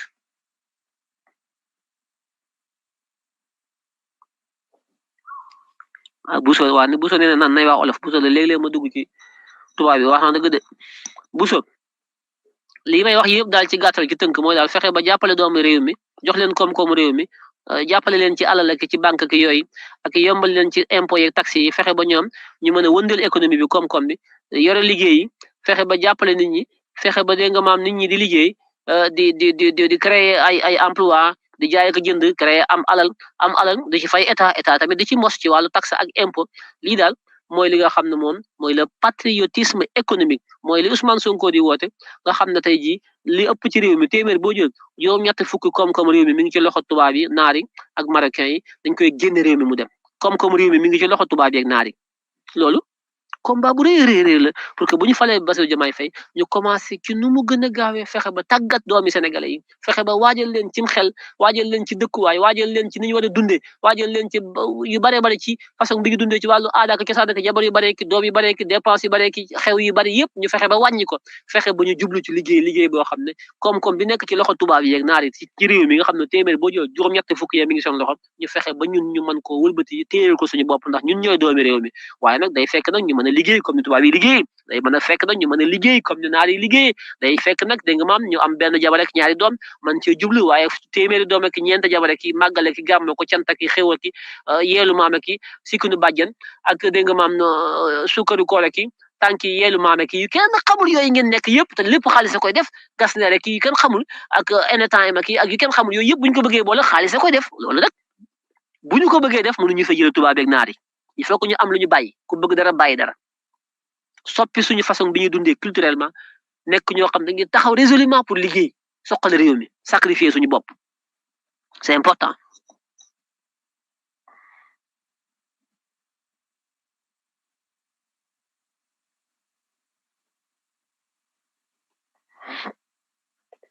Bousso waaw Bousso nee na daf maa bëgg mais man Bousso benn jabar la am Bousso man benn jabar la am benn jabar laa bëgg sama jabar ak samay doom waaw man benn jabar laa am ak ñetti doom Bousso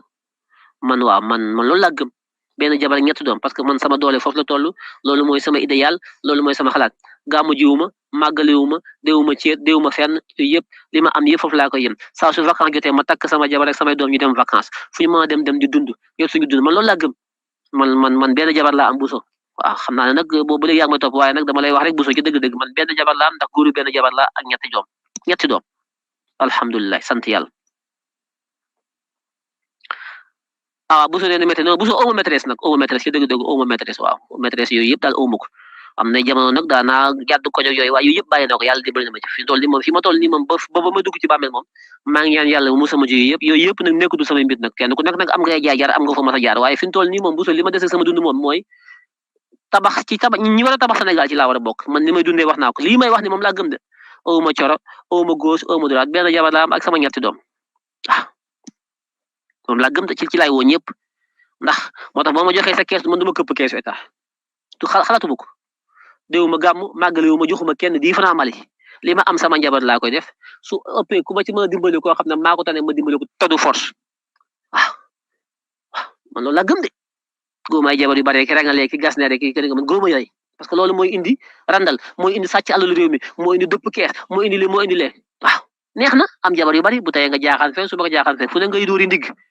ku nekk wéer la ni jaay xale yi wër kene gas ne rek alhamdulilah nga tibb ci kees état gi rek yow say 4-4 ku nekk benn 4-4 waaw ngay jaay ndaara nekk jomba ñaaw mais bis bu musiba ñëwee nga xam loolu nag mooy yàq réew mi boo dee nag cool ni kur miraas ma ku nekk di rey sa morom sa galaaju bi nekkoon Jamak Sall bàyyi fi alal yu jox ay milliards xaw ma lu mu doon liggéey dee bàyyi fi njabar gaa ngi reyante galaaju ña nga ca tribunal baag yéeg alal ju jeex jabar yu bari jabar yaa ngi reyante ak doom yi te lim fi bàyyi waxoon naa mën a suqaliku parce que homme d'affaires la woon nekk industriel tey bu préparé woon boppam tey jii bu dee société bi dafa war a continuer di dox parce que moomatul société bi sénégalais yoo ko moom ndax ñi mu ciy embauché ak richesse bi muy créé impôt yi muy fay loolu waruñu ko ñàkk mais dee na société ba day dee ña ngi koy xëccoo loolu dañ ci war a taxaw pourquoi bu ñu amee alal rek boo dee alal ji yàqu pourquoi parce que ni ñuy dundee la jabar yu bari doom yu bari coow yi boo dee coow na kur te société yi day toll foo xam ne alalu réew mi la société bi day toll foo xam ne nekkatul sa moomeel yow koom-koomu réew mi ko moom dafa war a suqaliku parce que ñi ciy liggéey salaire yi ciy génn payoor yi loolu dafa war a continuer loolu mooy suqali réew mi société boo ko taxawalee day toll foo xam ne moomatoo ko boo dee say doom sax waruñu ko doon dañu war a xool nuñ koy gérer ba muy continuer di dox di créer ay richesse nit ñi di ci liggéey parce que alalu réew mi lay doon su boobaa mais amul kenn kuy xalaat loolu pourquoi duñu xalaat loolu pourquoi tubaab yi ak naar yëpp di xalaat loolu pourquoi ñoom ñu raw ñu ci côté boobu pourquoi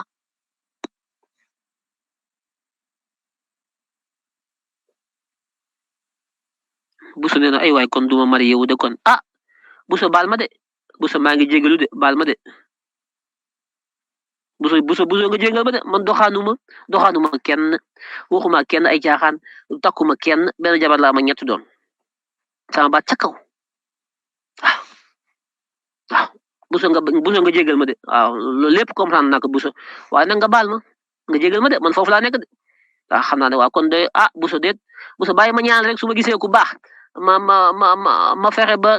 ma fexe ba boole ak moom waaye man de Bousso Bali waaye Bousso Bali li nga wax naqare na ma de Bousso waaw xool ñi fi nekk ba famille yi ngand yi nekk ci réew mi yëpp Njuga Kebe Jili Mbaye ak koo fi dégg Karim Fall ki bëkk démb galaajo xool leen ku ci dee sa alal ne may li ma wax kay moom xool leen rek ku fi dee Cheikh Ahmed Amar moo ci xaw a tane dee bàyyi fi alal ji mi ngi dund ba léegi je sais pas parce que il avait préparé tout ça mais amu ci kenn koo xam ne dañuy préparé seen bu ñu dee société yi nekk fi di continuer di dox ñu créer emploi mu am système de gestion boo xam ne ça n'a rien à voir avec la famille ñu continuer muy dox amu ci.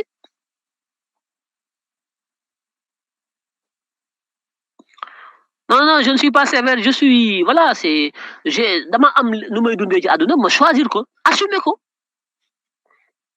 c'est pas que dama contre Bousso wala dama ko bëgg lu ko naqari non dama ko wax dëgg aussi duma ko nax Bousso nga jégal ma rek waa nee na yow rek lay topp waaw loolu de am na Bousso kon de loolu de kenn dara cey lii de xam naa ne moom pexe amul nag Bousso de pexe amul de waaw man de benn soxna la am dama bëgg sama soxna lool bëgg samay doom te bëgguma nag xam nga di cof fii cof fee xam nga rek yaa ma gën a xam léeg-léeg nga war a joxe fi dépense léeg-léeg nga këpp kees gi bu ñu la joxe xaalis nga sàcc ko ne xaaral ma jox ci Bousso ndax Bousso kan moom mi ngi may laaj lee mi ngi may laaj lee loolu lay bañ Bousso loolu lay bañ moo tax ma yemale sama lépp loolu lay bañ de li may leen wax nii ci kaw moom li ma leen wax ci kaw ngeen ko dégg man loolu laay dund loolu laa gëm voilà c'est tout pourquoi parce que adduna mënoo koo matal gis nga boo nee benn jabar nga am ba yàgg na may takk ñaar boo takkee ñaar di nga takk ñett boo takkee di nga takk ñeent parce que li lay yóbbu ci ñaareelu jabar mu lay yóbbu ci ñeent nga dem ba ñeent sax ngay doxaan ci suuf di teg bantaga di tëb miir parce que sa bakkan dong nga topp doom yi bari yi noonu boo xasee ba sàcc si fini àdduna amul loo xam ne boo ko yamalewul ci sa bopp en toute responsabilité da nga ci mujj àdduna choix la mais mënoo lépp nga matale ko mënoo jigéen ñëpp nga mos leen doori ndig mënoo am ay téeméeri kër am ay oto am milliard am ay compte am fu ne nga dugg fa lu ne nga def ko loolu nit mënu ko nit ku nekk da ngay xam ba ca dafa am loo xam ne dañ koy muñ yamale nit day xam ba ca waaye loo gis sa xel dem ci loo gis rek nga bëgg dajale ay jabar yu bari bus bu nekk nga fanaan fii bus bu nekk nga fanaan fee mais loolu dafa neex di mais ban mucc la am loolu sa bakkan dong nga toppatoo woo sa ëllëg boo dee toppatoo woo gone yi toppatoo woo jabar sa yéen newu ci égoïste sa bànneex bopp dong ngay topp du dóori ndig kucci fii kucci fee ba xëy dee bàyyi fi njaboot ñu tumuranki pour lan fexe nga damay jaamu yàlla yonent bi ne nañ yokk suñu xeet ak yi kan xam xeet yoo xam ne ay yelwaankat nga fi bàyyi ak ay làppato loolu dafa jar a yokk yonent bi kay buy wax loolu daxul ay làppato doo nga fi bàyyi ak yelwaankat ak ay yu kan xam ak taxawaalukat loolu mooy yokk xeet neel kay damay topp sama bànneex dóori ndig kay ma ci neex waaye loolu moom kenn santulu ko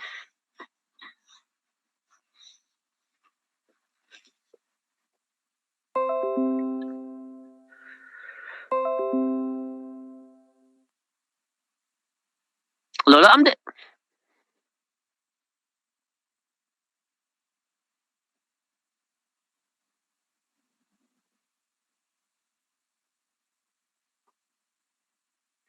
waaw buso naa la defal ak ñaanu xaas goo xam ne di nga am xëy na ku mel ne Akhenaton naa la defal ak ñaan incha allah waaye daal nañu bàyyi aspect boobu nañu bàyyi wàllu woowu lu amam solo am nga yokk ay agresseur rek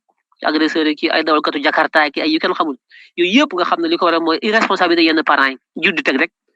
koo ci may million mu dem takki xale teg waaye ñoom noos rek doori ndig seen yoon newu ci wax ñu naan yàlla gémmingu yàlla xad nag def am pepp man leen yàlla du am pepp yàlla yoon na suude yàlla moom yàlla gémmiñ yàlla ku fekk yàlla def ci gémmiñ dugub yàlla lu ci yoonam ci gémmiñ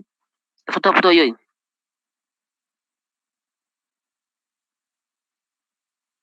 yooyu yëpp ay caaxaan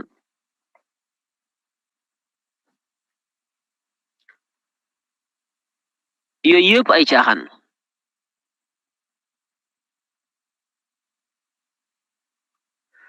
kon mais c'est pas facile de l'exercer ah oui non c'est pas facile Binta Diop c'est pas facile moom waaw oui man dafa am loo xam ne fondamentalement dama ko gëm Binta Diop le modèle économique dépend du modèle social le modèle social dépend du modèle culturel waaw tout développement économique est d'abord un développement culturel il faut d'abord concevoir le modèle du développement économique culturel social nga xam ne da nga ciy adossé ce modèle de développement économique on ne peut pas construire de l'économie sans pour autant construire un modèle de vie sociétale boo xam ne dafay sukkandiku ci benn culture donc la culture du développement produit le développement de la culture wala boog c'est l'inverse c'est le développement de la culture qui engendre la culture du développement c'est lié il faut que ñu xam ñun naka lañ bëgg a dundee pour ñu mën a togg suñu soqaliku ci wàllu koom-koom mais mënuñoo tabax koom-koom te tabaxuñu njëkk suñu duñuy dundee ndax koom-koom ak dundin dañoo lënkaloo dañoo laale mënoo koo séparer ni ngay dundee dafa am jeexital bu sori ci sa suqaliku ci wàllu koom-koom wax naa ko sànq boo amee jabar yu bari am ay xew-xew yu bari culturellement am loo xam ne sa aada ak sa cosaan la lii ci sa diine yu baree bari loo xam ne sax du diine ay màggale ki cant ki gàmm ki yooyu du diine ñaari fet la am kon it ak tabaski yàlla da koo wàññi wax te sax yu ci bari du farat dañ ne boo mën a defal boo mënul defal mais loolu lépp boo ko bëgg ci boole gàmm màggal cant puus géej siyaar général tabaski sax kii boole ma ko ci ngénte anytime bàyyele ndayele faari maam béjjunu nijaay yooyu yëpp te lii ma leen limal yëpp xaalis a koy def amu ci lenn looy def te du xaalis du tàbbi loo ki def xaalis a koy def takk jabar yu bari xaalis a koy def lépp xaalis a koy def foo ko jëlee fan nga koy jëlee wax leen ma ko même boo nekkoon chef d'entreprise nekk milliardaire foo ko jële da nga dem ci société bi di ko tibb di ko ci def déedéet xaalis bi nekk société bi moomoo ko la société t'appartient société bi def ay milliards salaire nga ci am société bi moomoo ko askan yoo ko moom ak ñi ciy liggéey moomoo ko dañ ko war a pérenniser bénéfice bi muy def yow salaire nga ci am chaque fin du mois léegi de société bee ko moom daf ko war a réinvestir dans la recherche développement innover pour yokk société bi pour koom-koom bi yokk ay emploi di ci fay ay taxes mais moomoo ko doo ko jël di ko takkee ay yabar di génn ay 4x4 non il faut que ñu arrêté loolu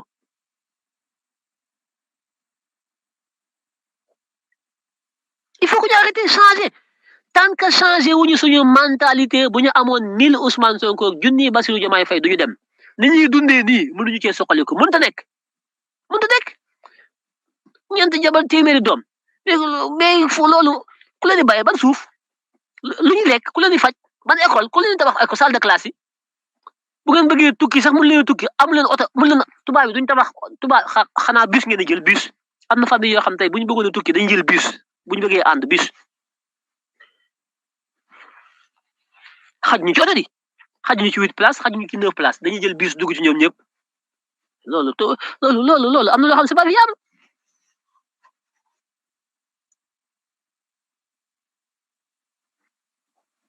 loolu nag paa yeeg maire yi ñoom du ma leen ci topp ndax ñoom seen génération loolu lañ xam wees nañu yéen ndaw ñi may wax yéen la nouvelle génération yéen lay wax vous êtes une génération de rupture maanaam ay ndaw lañu yoo xam ne yéen da ngeen war a indi ak coppite ci loolu àdduna bi ñu dund méngoowul ak ay jabar yu bari ay doom yu bari dépense yu bari ki xew yu bari ki caaxaan yu bari lii tànk ñi ngi ci réew mi du soqali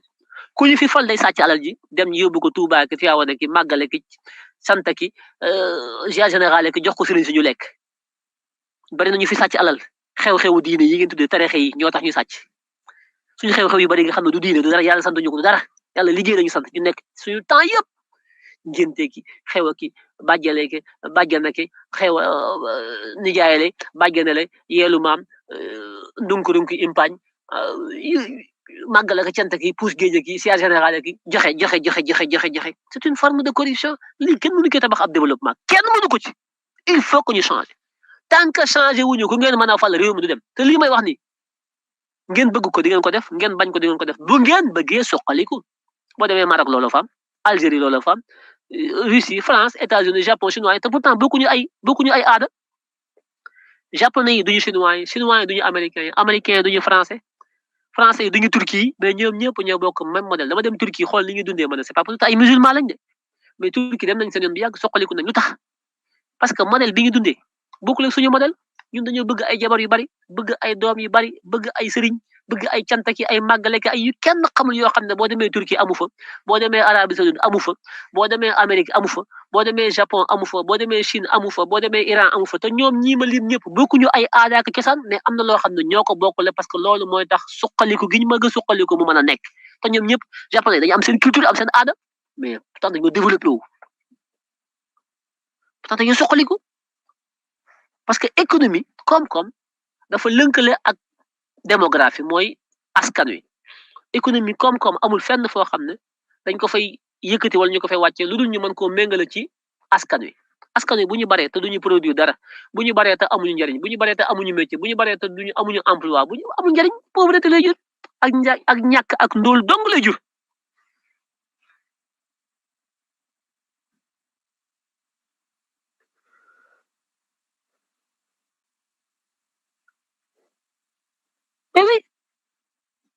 surtout nag jamono bi nga xam ne léegi dundu Dakar moo gën a cher dundu France dundu Dakar moo gën a cher dundu France Dakar a gën a cher Paris nga bëgg a am ñaari jabar ak ñetti jabar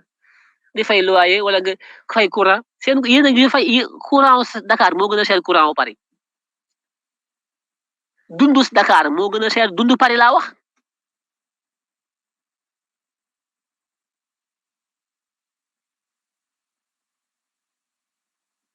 kon nañu xoolaat suñu bopp préparer suñu bopp parce que affaire bi du fal nit du benn nit mooy tabax Sénégal du Bassirou du Ousmane du kenn moo koy defar ñoom bu ñu ñëwee dañuy am xalaat am ay projet am loo xam ne dañ ko teg waaye nit ñi ci boppam ñooy préparer wu waajal seen bopp ñoom it fexe ba am melokaan woo xam ne ñoom li ñuy teg nit ñi daañu ca mën a ànd ca ak ñoom ngir mën a soppi réew mi lu am solo li may wax nii.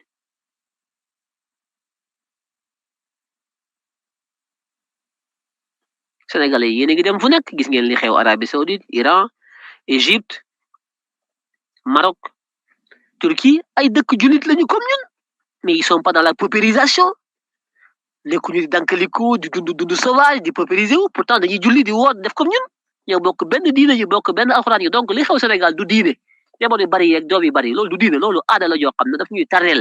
il faut que ñu arrêté loolu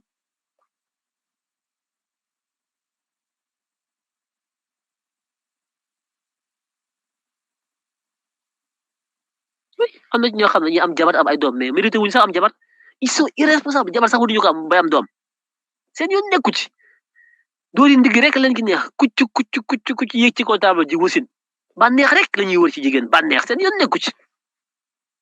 c'est catastrophique aussi nga pare naan way école yi doyul ceeb bi dafa cher courant bi dafa cher amuñu ndimbal kenn jàppale wuñu mais doom yi boo koy jur doo woo kenn booy doori ndig ba doom yi jur doo woo kenn il faut aussi qu'on soit responsable il faut aussi des fois qu'on soit responsable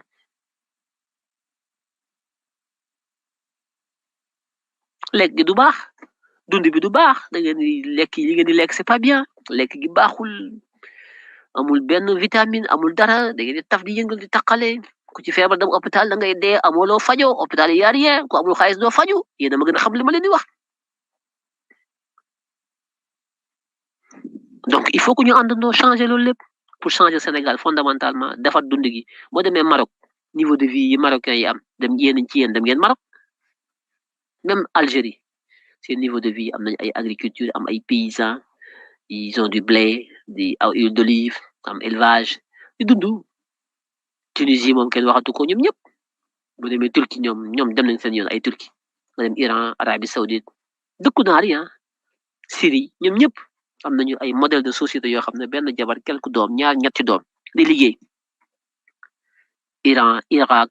Turquie dëkk musulman yëpp dama jël dëkk jullit yi parce que Sénégal la wax ñu ne affaire jullit musulman mais li ngay def du musulman quoi li ngay def leneen la ay doori ndig la ay bëgg kucci la mais lii du affaire musulman quoi donc il faut que loolu tamit ñu préparer ko boole ko ci projet bi xam ne dañu war a changer quoi aussi dañu waxante dëgg dinaa ci dikkaat donc naa def ay série de live yu bari ci wàllu projet économique gu réew mi naka lañ koy sampe ci wàllu production de richesse croissance ci wàllu création d'emploi ci wàllu entreprise privée ci wàllu collaboration entre le secteur privé et l'État du Sénégal dirigé par Bassirou Diomaye Faye waaye loolu lañ bëgg a taxawal te loolu dañ ko jaay ci campagne bi pour que secteur privé national bi chef d'entreprise yi am confiance ci projet bi xam na ñun ñëwuñu fi pour amener un état de gauche nous ne sommes pas des gens de gauche nous ne sommes pas des gens de droite nous ne sommes pas des gens de gauche nous sommes des gens pragmatiques nous allons donc conduire ce pays dans le pragmatisme peu importe kenn ku ci nekk ban côté nga nekk on est contre personne on n'est pas avec tout le monde on est avec ceux qui sont pragmatiques ceux qui veulent construire ce pays de façon pragmatique képp koo xam ne pare nga ba noppi nag def ko ci patriotisme bëgg réew mi c'est fondamental képp koo xam ne da ngay dugg ci projet bi bëgg a ëllëg liggéey ak ñi nekk ci état bi na nga nekk koo xam ne da ngay gëm Sénégal bëgg Sénégal nga xam ne doo jaay Sénégal lu mënti xew yow intérêt Sénégal nga gitam profondément de vrais patriotes pour créer une économie patriotique nga xam ne yow loolu dinaa ki dikkaat sax parce que loolu moom xajul fi dinaa ki dikkaat une économie patriotique loolu dinaa ko faram fàcce toj ko ba mu leer nañ bañ a xam lan mooy une économie patriotique dinaa ki dikkaat ben oui Ben Youssef Sagna nee na je suis témoin je suis au Maroc mais leur niveau de vie est meilleur pourtant c'est des musulmans am na ay sénégalais yu fay jóg dem Fass di siyaare gi Cheikh Ahmed Tidiane Chérif nee na ay Tidiane lañu Sénégal la ñu jóge de mais niveau de vie bi waa Fass am ak waa Maroc ñoom ñuy jóge Sénégal di siyaare ji amuñu ko pourtant c'est des musulmans c'est des Tidiane Marocain bi ñuy Tidiane Cheikh Ahmed Tidiane Chérif bi nekk Maroc ñu koy siyaare ji niveau de vie bi Maroc am ñoom Tidiane yi jóge Sénégal amuñu ko ay lapato lañ pourtant loolu defut ñoom tilt amul leen ñu ci jàng siyaar rek siyaar jamono boobu Marocain yaa ngi liggéey dans les 25 ans à venir le Maroc sera l'une des plus grandes puissances d'Afrique le Maroc en termes d'investissement parce que seen fonds de pension yi ñu yore dañuy liggéey avec les Qatar di liggéey avec le Dubaï dañu am ay fonds de pension yu garaaw a garaaw marocain avec le roi le Maroc sera l'une des économies les plus puissantes d'Afrique dans 25 ans le Maroc bi ngay gis ni jamono boobu ñun ñoo ngi fi photo soo ko takk jabar yu bari Ils ont un niveau de vie mais très bien avec des appartements, une femme, 2 enfants, 3 enfants dans des grandes écoles jàng ñëw nekk ay ingénieurs di liggéey assainir seen vie bu ñu Allah akbar ñu ànd yow dem ci jàkk ji julli ëppale woo leen dara ngay topp say sëriñ ñoom ñu nekk ay musulmans di liggéey c'est tout parce que finalité bi mooy leen mooy dund la finalité c'est de vivre c'est tout.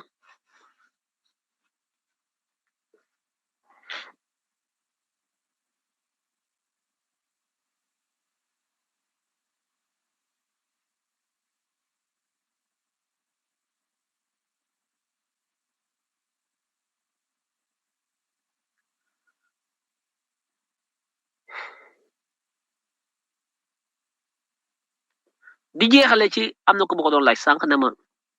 li xew ci assemblée nationale bi ma ne ko li xew ci assemblée nationale bi man ñetti lecture laa ci am dama ci am lecture politique am ci lecture juridique am ci lecture institutionnelle su ma ñëwee ci lecture politique bi mooy Macky Sall ak Karim Wade ak ñoom dañuy politique ay tappalekat lañ ay dóorkatu marto lañ li ñu taxawal dañ ko taxawal pour am lu ñu bëgg li ñu bëgg nag duñu ko am parce que juridiquement mënuñu ko am dañuy teg deal parce que Amadou Ba la ñuy xeexal moom lañ bëgg a liquider ñoom ñaar ñu sot ko ngir bëgg a yàq élection yi yooyu te loolu mënut a nekk Macky Sall ak Amadou Ba la loolu mooy li nekk ci suufu seen coow li ñu def ci assemblée bi ba taxawal commission d'enquête parlementaire donc objectif bi bëgg-bëgg bi c'est politique donte lay wi ñu ko layalee pour teg ko c'est juridique parce que xeexuñu ko ci mbedd bi dañoo dem ci assemblée ba xool article 48 du règlement intérieur de l'assemblée mu may leen ñu mën a taxawal commission d'enquête parlementaire ñu jaar ci loi pour taxawal commission d'enquête parlementaire donc l'aspect juridique et de bonne gouvernance est très important.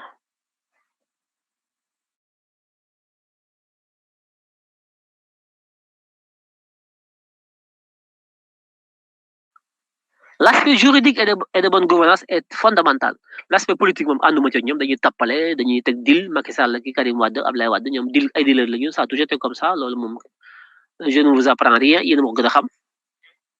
mais buñ ko xool ci angle boobu kese dañ ko xool ci angle bonne gouvernance ak justice sociale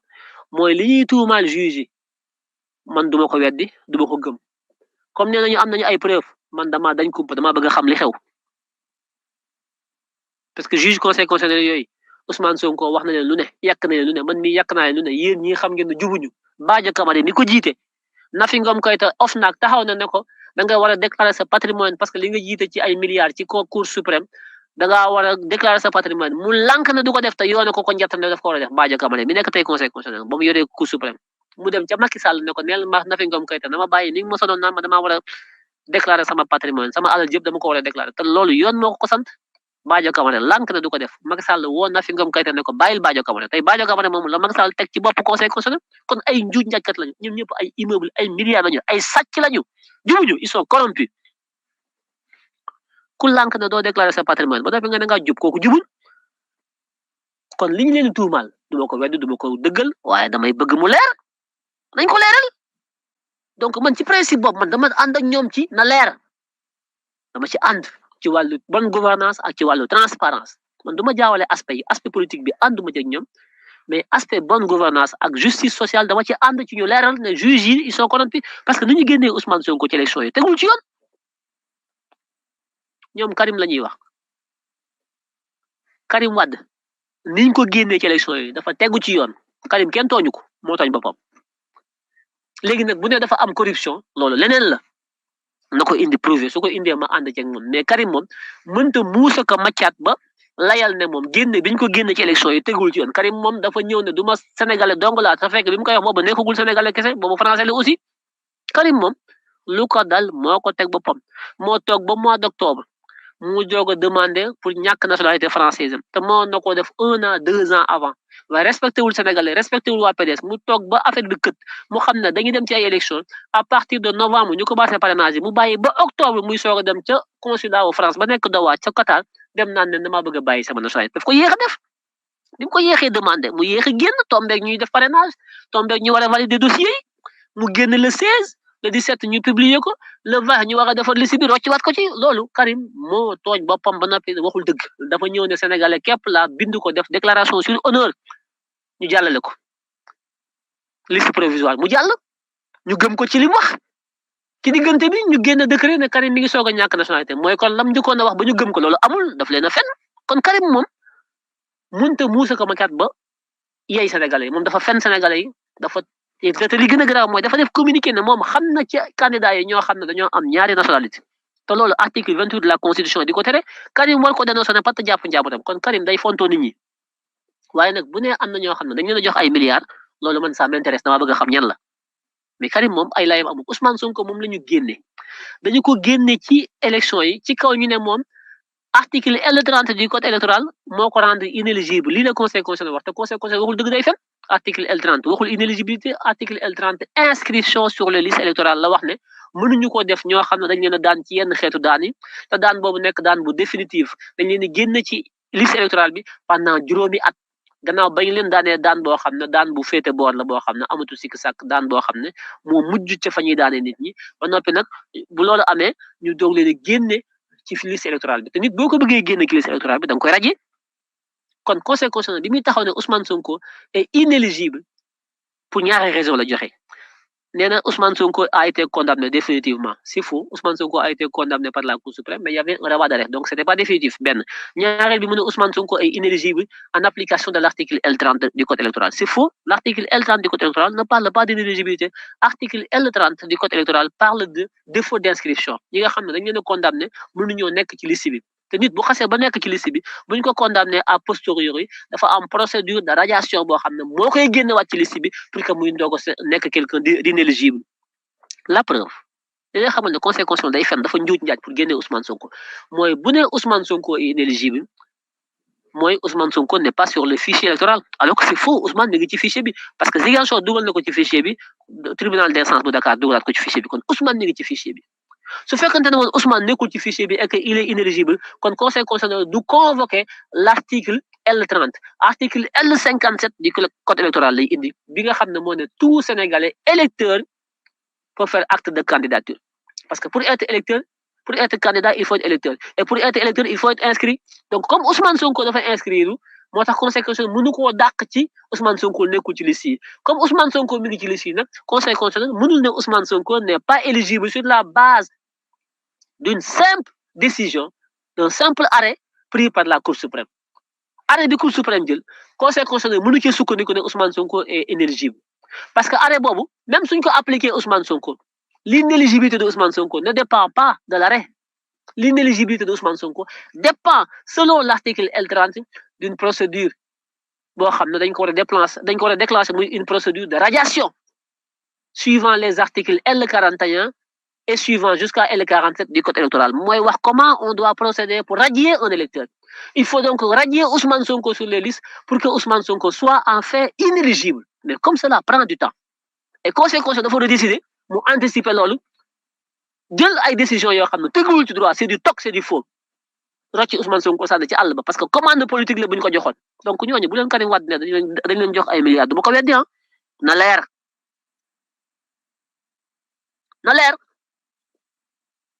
njuuj njaaj conseil constitutionnel Badio Camara fa nekk jubuñu loolu Karim wax ñu naan dañoo sàcc ay milliards moom dafa bàyyi ba ñu tojal ko kaani muy soog a yuuxu mais ñun ñëpp xam nañu conseil constitutionnel ay truand fa nekk jubuñu ñun ñëpp ko xam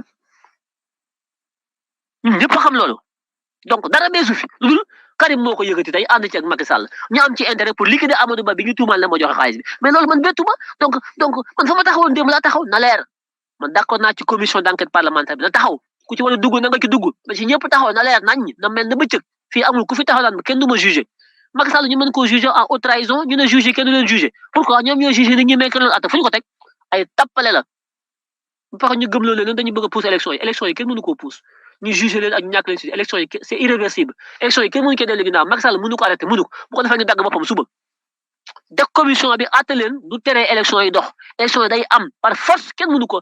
dellu ginnaaw day am ci nii ak ki naa waaw loolu moom bu leen ci am tiit mais ragal na dañuy pousse ay élection ba tax ngeen du ngeen dugg ci ay commission déedéet nañ dugg ci commission yi xool li xew élection yi day am parallèlement man par principe lépp loo xam ne bonne gouvernance lépp loo xam ne injustice dama koy xeex bañ fa taxawee ne Macky Sall jël na décret pour taxawal Sénat bi dajji bu njëkk ba teg fii bi nga xam ne ay nitam la fa dugal ak ñu bokk APR Ndiaga Sylla jóg na da koy day attaquer le décret opposition bi yëpp ànd ak Ndiaga Sylla ñu déposé ko chambre administrative de la cour suprême ñu dem ba ci biir ak xawma ku leen ne oui bu ngeen ko poussé bu ñu ko attee suñu cassé décret bi Macky da ciy sukkandiku pour pousser élection yi mën leen ki leen ko wax day fenn ay tappale la loolu Macky Sall bu amoon benn pexe pour pousser élection yi def na ko bu yàgg ku leen ko wax day fenn opposition bi àndoon na Ndiaga Sylla ñëpp rocceeku taxaw fële ne bàyyi nañu désisté nañu Ndiaga Sylla taxaw ne moom du désisté mën na ko bul désisté taxawal mën na Ndiaga Sylla bul désisté dëgg doo koy xeex ba noppi di def ay calcul loolu yëfu naafeq la dëgg la ay fen la Ndiaga Sylla taxaw ci recours ba léegi kenn vidéo gu ko ma nga cour suprême ba léegi kenn laalu ko Sénat bii ñu taxawal ni ko Macky taxawalee jaaduwul teguwul ci yoon ay mbokki ay politiciens la fa dugal te loi bi daf ko tere waaw ñuy xeex loolu am ñu ne ñoom dañuy mujj bàyyi ndax question d'opportunité dañoo war a dem élection ñoom ñi bari ña ko doon wax désister ànd ñoo Ndiaga Sylla dañ leen seppi sànni ci àll ba ñu ci bari bokkuñu ci élection yi faf lañ doon dabu bëgg bañ mu raw leen muy élection yi bokkutuñ ci sax faf nit da ngay dëggu am ay principe man loolu laa gëm fen la dama koy xeex fu ma ko mënte fekk dëgg mooy dëgg dama koy défendre fu ma ko mënte fekk Ndiaga Sylla moo tax ba ko ñëpp bàyyee ma ne ko bul bàyyi topp ko ba mu jeex ndax Macky li mu def tegul ci yoon bu ko cour suprême attaqué daj ji décret bi Macky day jël beneen décret par force bu ñu ñëw Macky daf ñoo mën a tere dem élection yéen xam ngeen luy élection présidentielle yéen xamu leen luy élection présidentielle moo tax yéen Macky di leen fonto ngeen jox Macky pouvoir bu mu amul élection yi kenn mënu ko annulé bu koy annulé bu réew mi tàkk da ko ñemee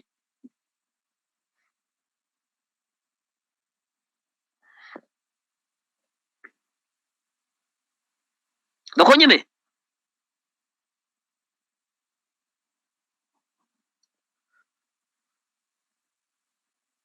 moo tax man lépp luy bonne gouvernance transparence man damay képp ku koy xeex damay ànd ak yow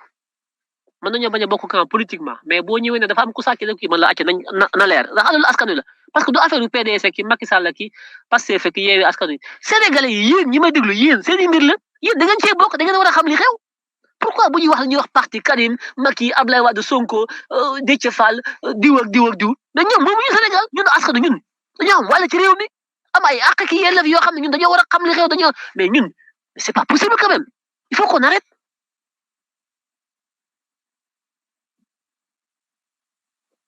moo tax man je ne dérangerai jamais à mes principes et mes convictions jamais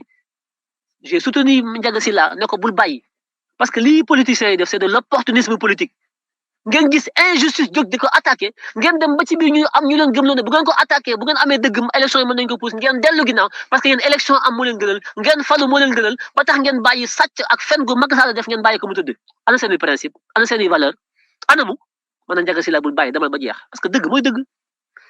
loolu laa gëm tey yi tamit Karim Wade nee dafa am ñu jox ay milliards na wax kan moo ko joxe ak ñan lañ ko jox dafa war a leer loolu suñu alal la suñu alal la dafa war a leer fekkee ñoom dañ ko def pour yaakaar na mën nañoo pousse élection yi nax nañ seen bopp élection yi kenn du ko pousse dañuy dem élection te dañu koy gagné Bassirou Diomaye Diakhar Faye day falu incha allah rabbi élection yi kenn mënu ko pousse loolu moom su ma leen ko waxee gëm leen ma voilà et tappale la jox Macky Sall ay pouvoir yu amul Macky dafa am yooyu pouvoir buy tappale na tappale moo Karim ak ñoo xam seen i tappale mais li seen commission bi ñu taxawal tey léegi naa am na 120 yu ko voté 120 personnes ñoo ko voté 120 personnes ak 20 contre 120 yi dégg naa waa PUR jàppale nañ leen ci c'est bien waa Yewwi Askan Wi war ngeen leen ci jàppale fexe ba dugg ci biir xam li xew affaire njuuj njaaj dafa war a leer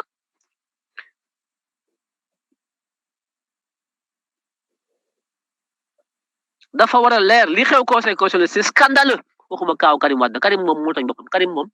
kenn defu ko dara mais au-delà de Karim parti politique yi ñu éliminé parrainage yi dañu ko tappalee dugal génn sàcc fële kër li nga xam ne mooy discriminant bi mooy date d'expiration carte bi kese ci la ñu waroon a éliminer ñu bari ñi 950 000 électeurs Mary Teuw Niane ñu ne ko yow nekkoo ci fichier bi doo voté def seen i njuuj njaaj def lu leen neex kenn xamul ban fichier la ñu yore ñu toog fi naan wéy nañu gëm mu quoi garaawul nañu bàyyi mu jàll nañ dem élection dañuy dem élection oui mais lii ñu def dafa war a leer njuuj njaaj gi nekk conseil constitutionnel mbuxum milliards ya fa dugg sàcc dañu fa sàcc parrainage jàmbur yu ñu jaxase mais loolu dafa war a leer ngeen nañ ko bàyyi mu jàll mais yéen réew mi mais c'est pas possible quand même ki dëgg ngeen dox wala jaay tappale wala da ngeen a bëgg a falu kese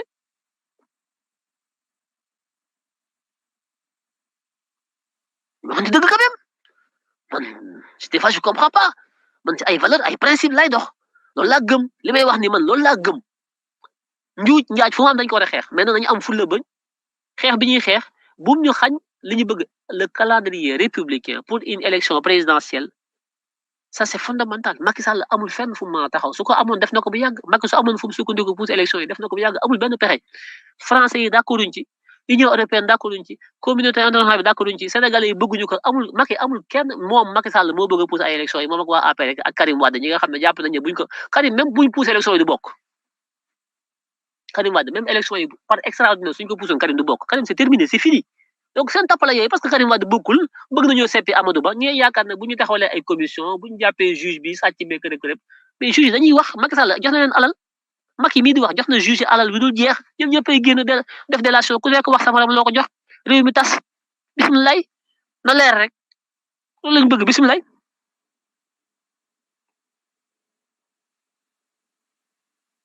ñu bari ñu écarté leen cay tappale ñu ne waa nañ gëm nañ bàyyi mu jàll quoi nañ bàyyi c'est pas grave nañ bàyyi mu jàll mais ñun li ñuy xeex ko lan la ñuy xeex kon lii laa amoon lu may wax tey nañ ci taxaw ñu war a dugg ci commission bi dugg ñu def seen liggéey bu diligent bu mu nekk liggéeyu politique ak par parloo na leer accusation yi na génn preuve yi génn ñu xam lépp rapport bu leer nañ amul taf yëngale kii na leer pas de politique politicien nag parce que mun leen fa taxawal commission ba noppi ñëw di indi ay rapport yoo xam ne la yàlla xam doy na loolu bu ngeen ko defee du ngeen mucc dañuy dal ci seen kaw bu baax a baax man maa ngi teewlu maa ngi ci campagne bi mais maa ngi leen di bàyyi xel yéen ñi nga xam ne yéen campagne leen da ngeen a nekk ci ay polémique ni Karim Wade ki Macky Sall ñun taluñu leen on prépare notre campagne on prépare notre programme économique ñu ngi waajal suñu ay équipe wàcc ci terrain bi gagné à 75% minimum avant midi ci loolu lañ nekk ñun de waaw waxuñu ay waxi report élection yéen seen waxi tàppale yooyu ñun néew ñu ci lool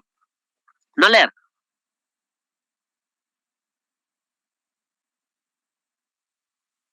bu ngeen amee lu ngeen di weerante ku nekk wax sa morom kenn ku nekk sa morom weer na la kenn ku nekk sa morom ger na la tojante leen bopp rayante leen Badio Camara génneel wax li la Macky Sall jox yéen ñëpp kenn ku ci nekk li la Macky Sall jox wax leen ko li la Farba Ngom indil wax leen ko li la Mariam Faye Sall jox wax leen ko Karim Wade mais génn leen amul benn problème nag ku nekk wax leen sa morom ñun suñu yëndeeku ci waaw comme nguur gu jeex la tamante leen dëmm rayante leen ñun suñu yëndeeku ci waaw bu ngeen ñu wooyee nañu ka leen bokk daañu mën naa dugg ci biir na faax lu ngeen wax ma fekk ko lu ngeen def ma xam ko su ma génnee taal sama télé woo Sénégal ne leen lii ak lii fi xew sama yëndeeku ci Sénégalais yi moom kenn du leen nax yéen a xam.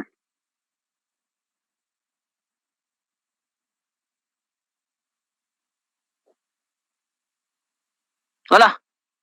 kon ñu ngi leen nuyu mbokk yi di leen jox seen wàccuwaay di leen ziar yéen ñëpp di leen ñaanal guddi gi fanaan jàmm